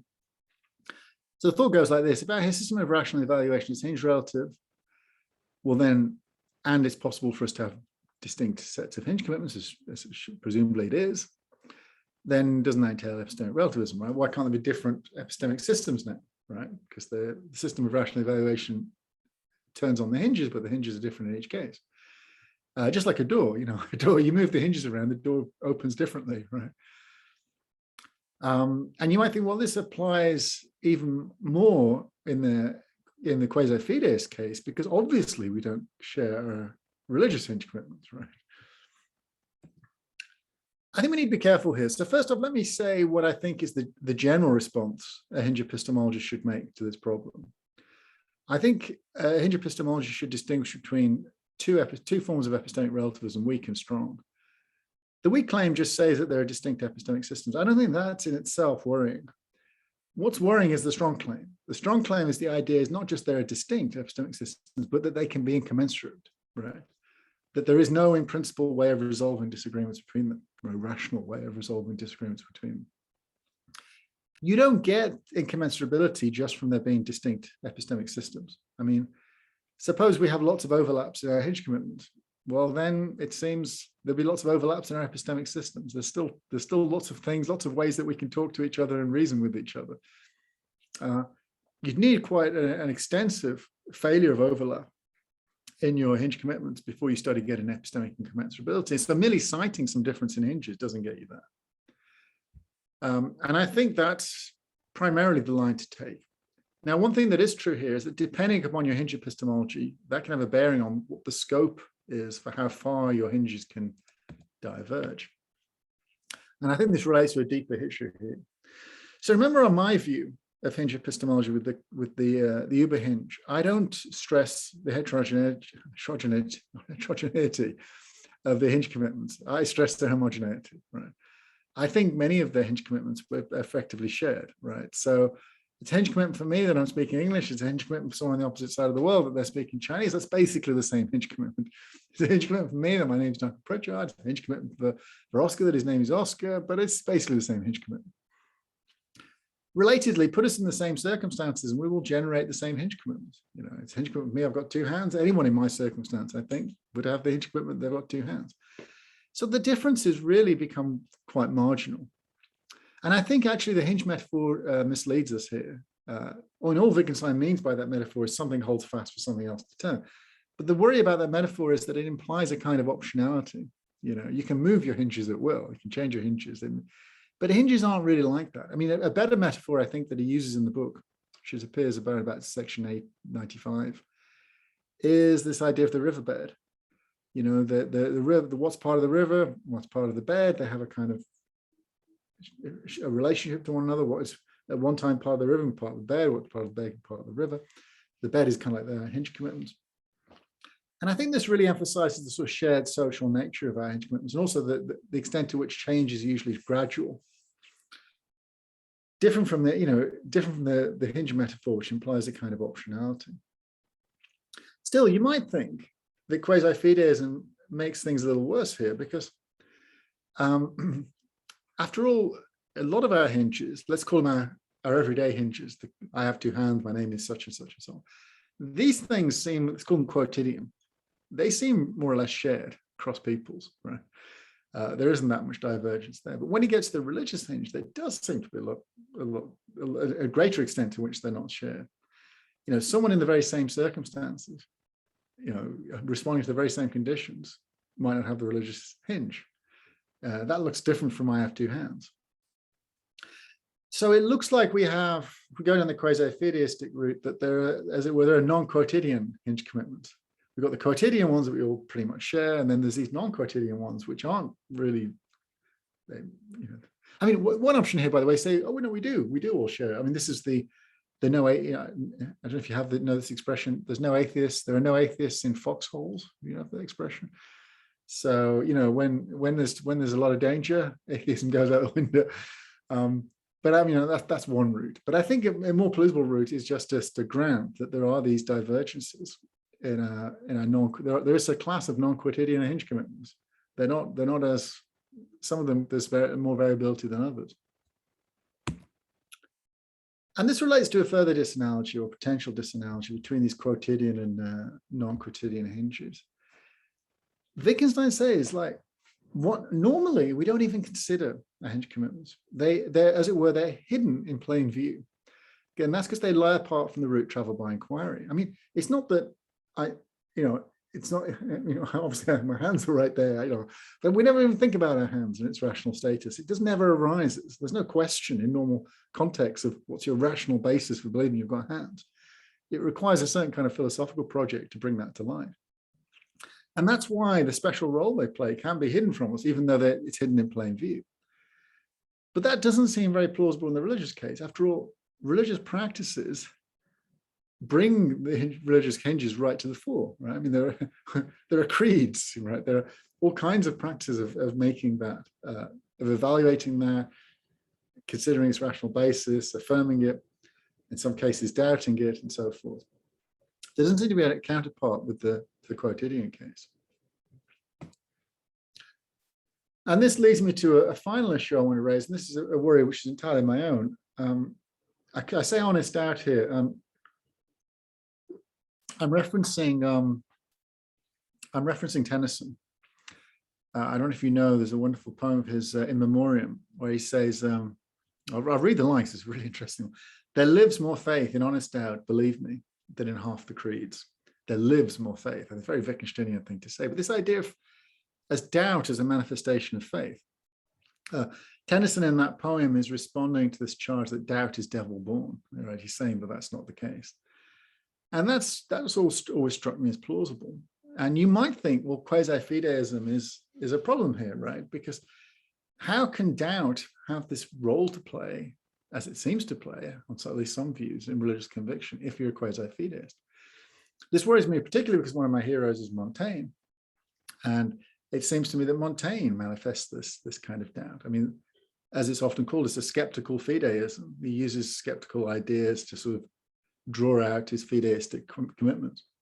And indeed, this is the big innovation of Montaigne. It's the reason why in his magisterial work on the history of skepticism, Popkin describes Montaigne's The Apology for Raymond Sebond as the womb of modern thought, right? Precisely for that reason.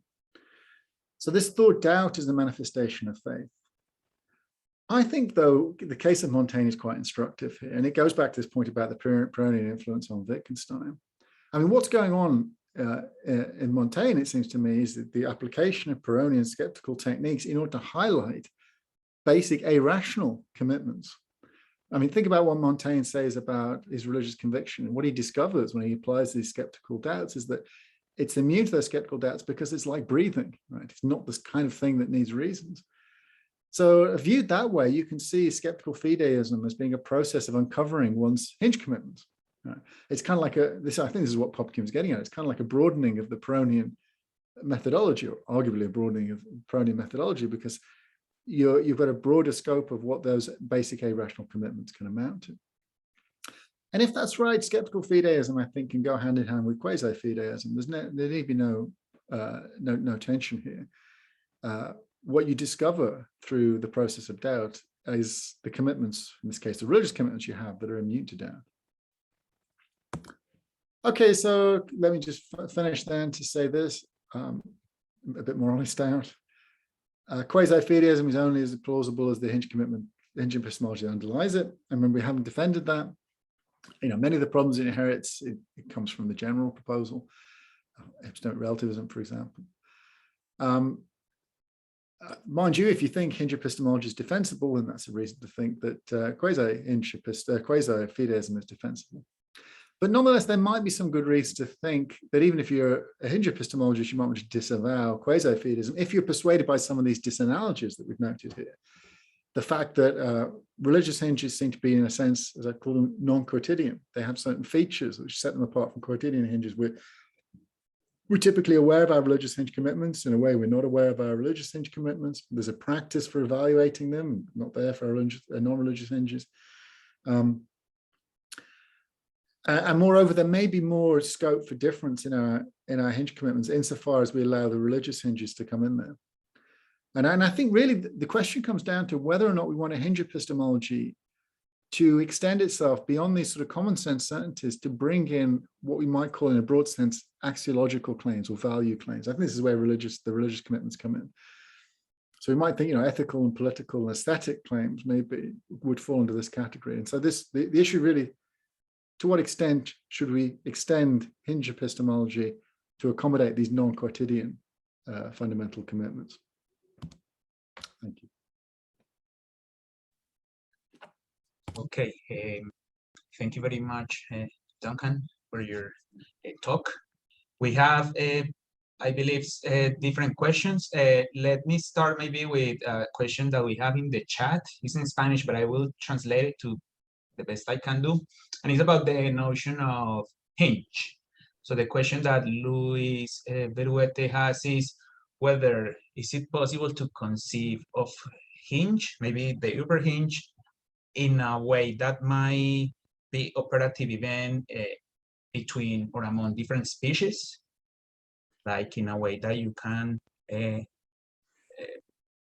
make possible communication among different species. For instance, this is the example that Luis gives, teaching the language to a chimpanzee, for instance, like sign languages. Yeah, to non-human animals. So I think Chomsky. So I follow the sort of Chomsky program, and it seems to me although there is animal communication, I mean, it's animal communication. So one thing it seems to me we discovered in the last like 50 years or so, animal communication, and even like non-animal, like plant, insect communication, so on, bird communication, is much more sophisticated than we thought. I think we've also discovered that it's nothing like, it's not language in the sense that the human language is. I mean, there's no comparison.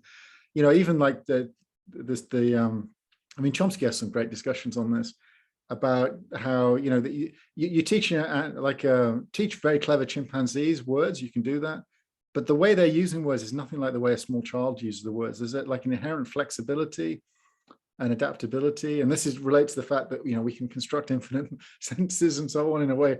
There's nothing like that. I mean, you know, the ball, the word, and the thing just have this one-to-one correspondence and so on, and there's no comparable thing going on in child learning and so on. So I think in that sense, there's no language, I think, funnily enough, ends up being distinctively very Aristotelian, actually, this distinctive human capacity. It's an interesting scientific question why that is. But so the issue doesn't arise, basically. Now you might say, well, okay, that's a contingent fact. Could it arise? Yeah, well, I guess so. I don't know. I don't know if we have any way of understanding what it would look like, but certainly you don't have to think about different species. Just think about, you know, creatures that evolve like us and which we've had no contact with, you know, for long periods. So completely different forms of life, you know, lived in different ways and so forth. That's compatible with the Chomsky view, right? They could have evolved differently. But then, yeah, I'm not sure. Then it's just the familiar problem of hinge divergence. They might have different hinges. I mean, and that I think is right. Although, on my view, the scope for differences is quite limited. Yeah, so I don't know if that helps, but I mean, on some views of hinge epistemology, you can have huge scope for differences here, but on mine less so. If you count religious commitments as hinges, then obviously there'll be religious practices. I mean, most cultures evolve to have certain religious commitments, and then usually you get a kind of rough translation of how they intersect with one another. So it looks like a surmountable issue. Thank you, Duncan. We have a question by Santiago Arango. Hi, thank you very much for your talk. I really very much enjoyed it. And I was like very interested by these analogies that you pointed out between like religious hinges and non-religious hinges. And actually, I just like when I was like listening to your talk, I remembered like all this literature on core cognition, and I thought that probably it would be interesting to try to relate all the ideas of non-religious hinges to core cognition, in the sense that those kind of that kind of cognition is more primitive. It seems that it's shared with animals. For example, all animals, or many animals, most animals seem to show this, for example, object stability. So they track the objects, they assume that objects persist in time. So it seems that they, for example, the belief that there are objects is not something like a doxastic belief, but probably it's rather a hinge.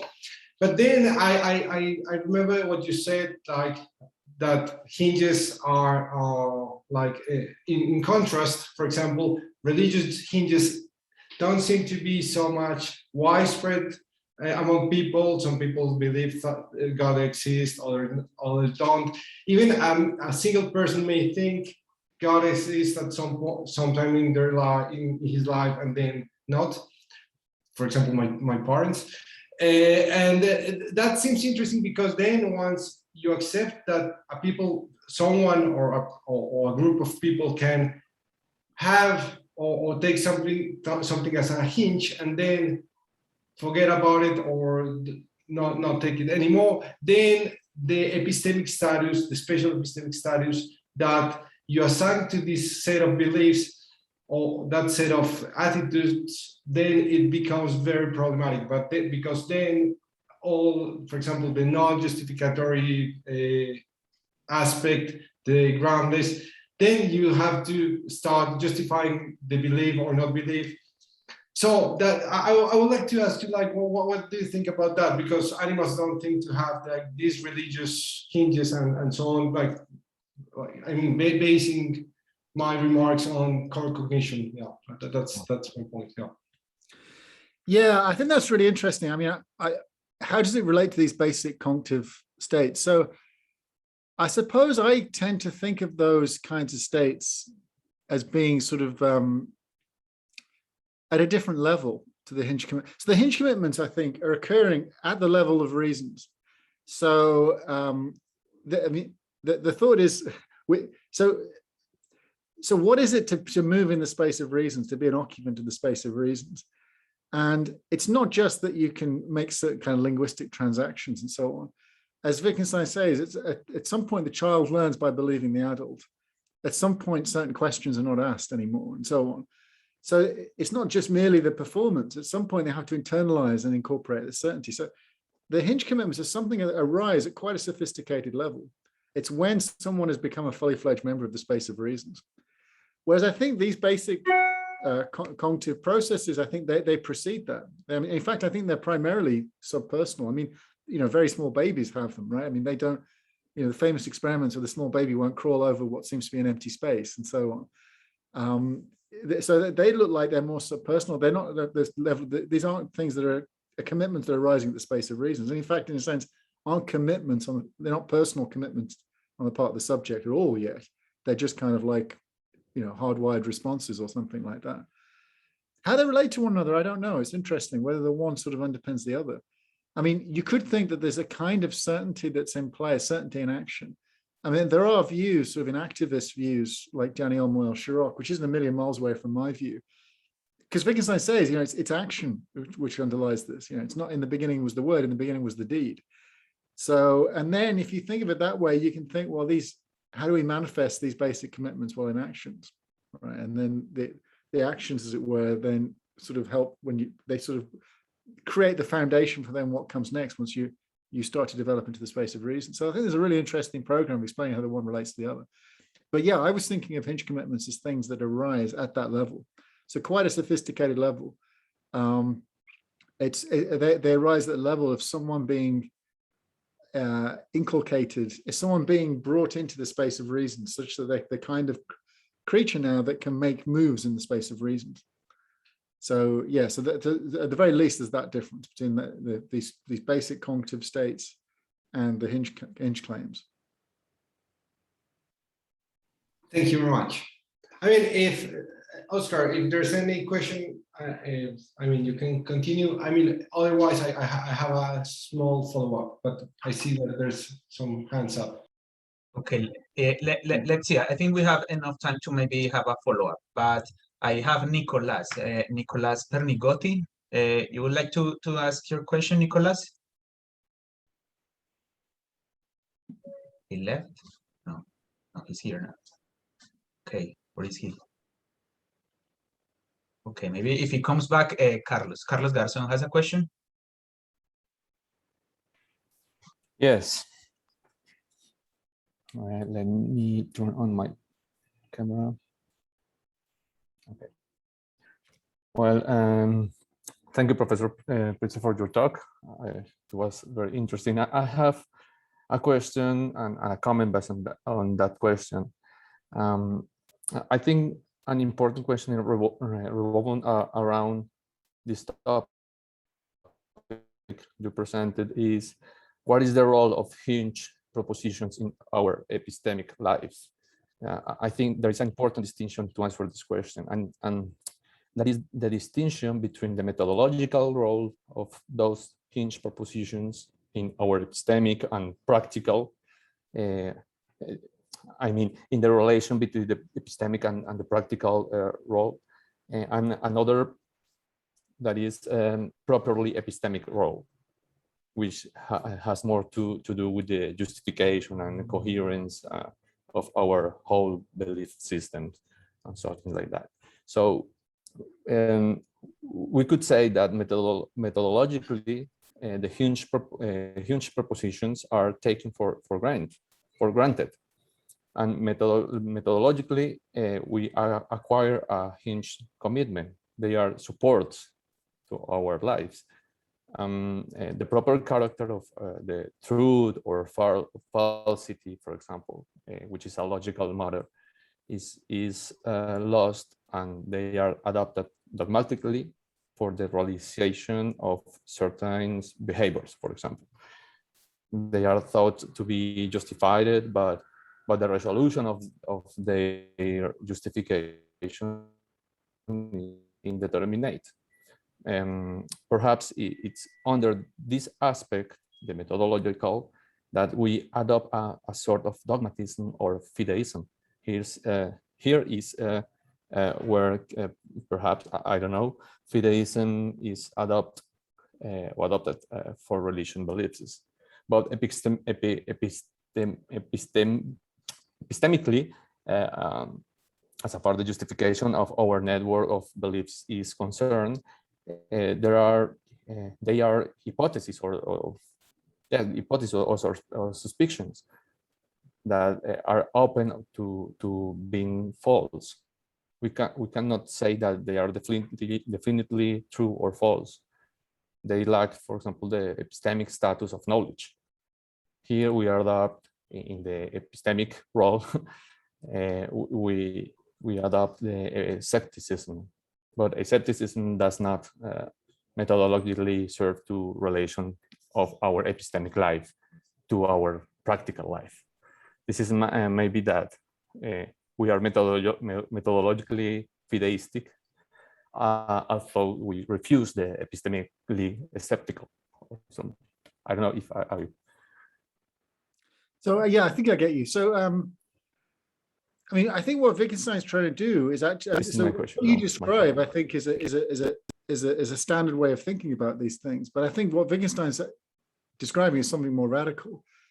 Because on the standard way of thinking about it, well, you know, we don't, in fact, it's kind of like contingent fact about us that we don't, in fact, question certain things, and that's kind of like just sort of a dogmatic element or something of our practices. But that we could. And if we did, that would lead to a kind of skepticism, but we mitigate against skepticism by not asking certain questions and so on. But I think what he's saying is actually something more dramatic than that. He's saying, this is his point again, he says about logic.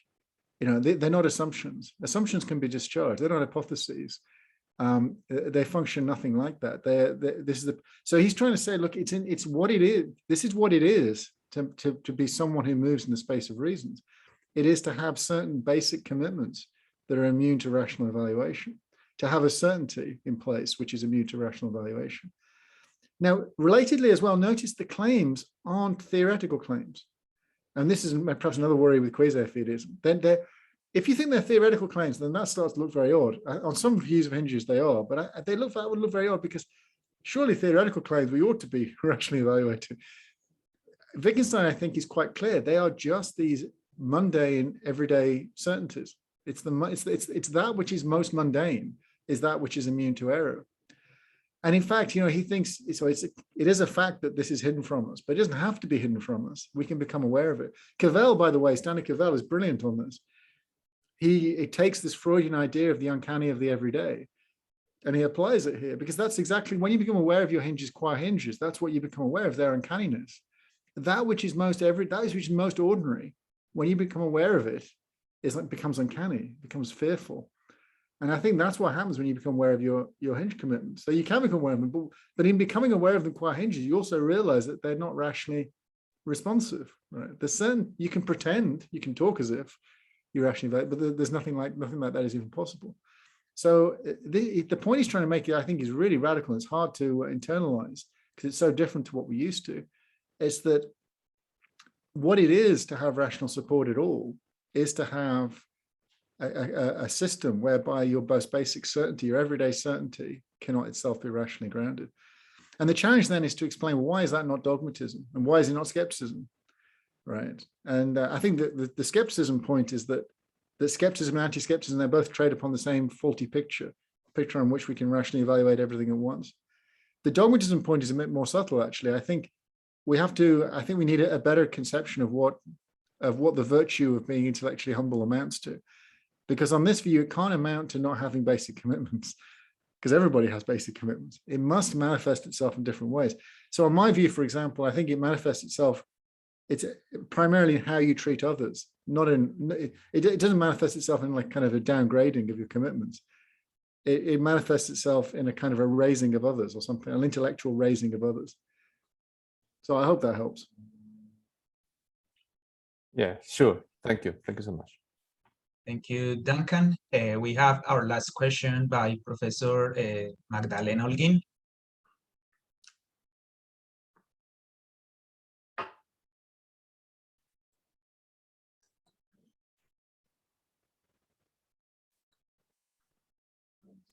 Yes, I also enjoyed very much your talk and had just one question about the way Wittgenstein says that these hinged propositions all hang together like in a system. You don't believe one proposition, you believe a set of propositions or a system of propositions.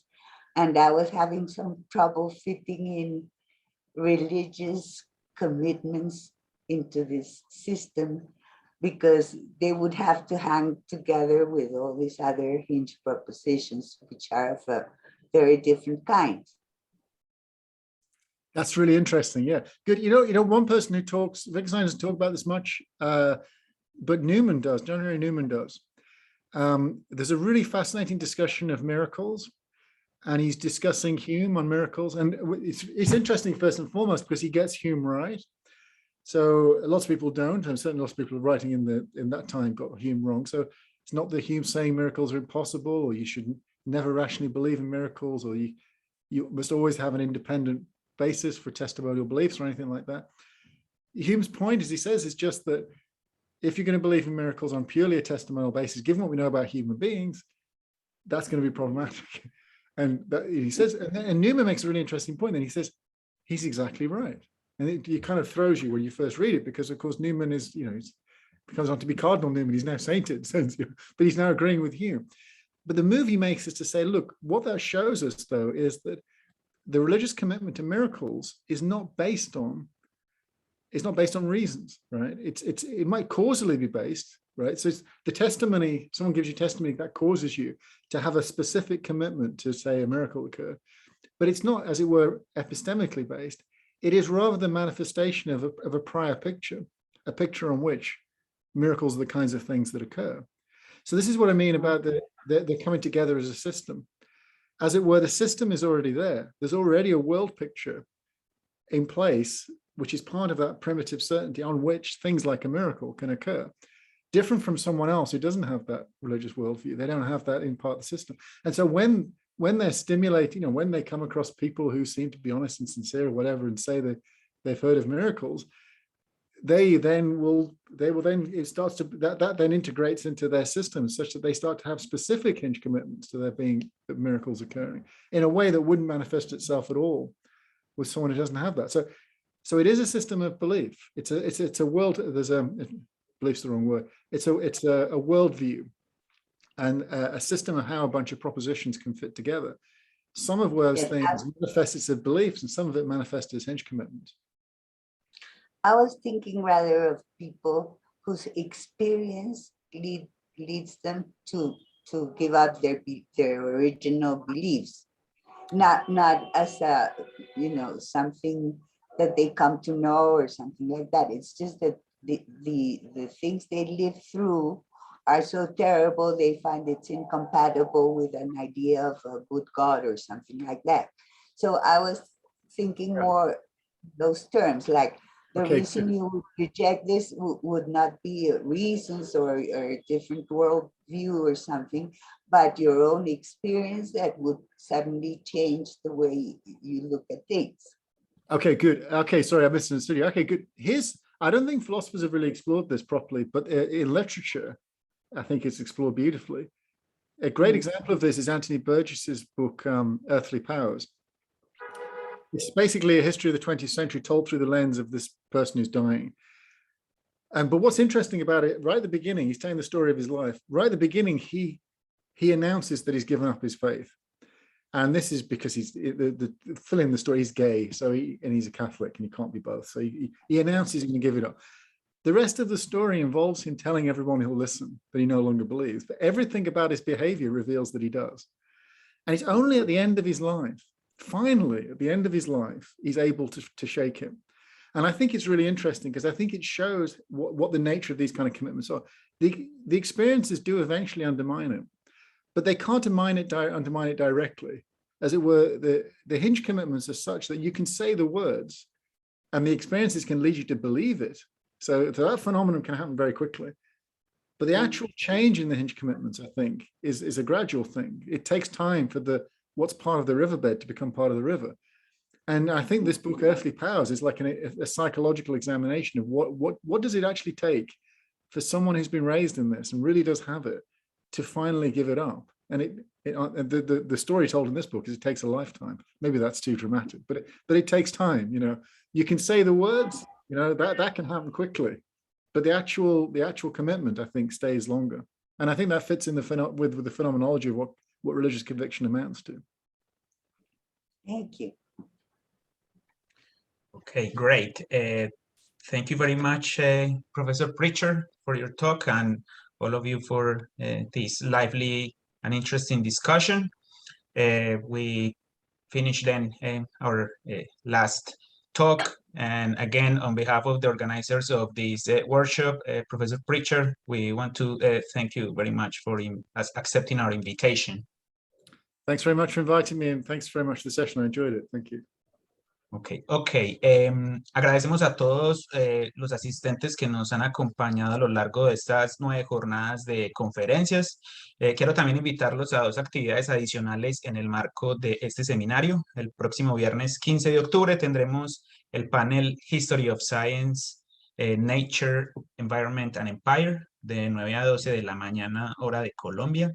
Igualmente, los días 8 y 9 de noviembre tendremos presentaciones de los proyectos de investigación del semillero Episteme. No siendo más, que tengan un buen resto de tarde y noche. Hasta luego.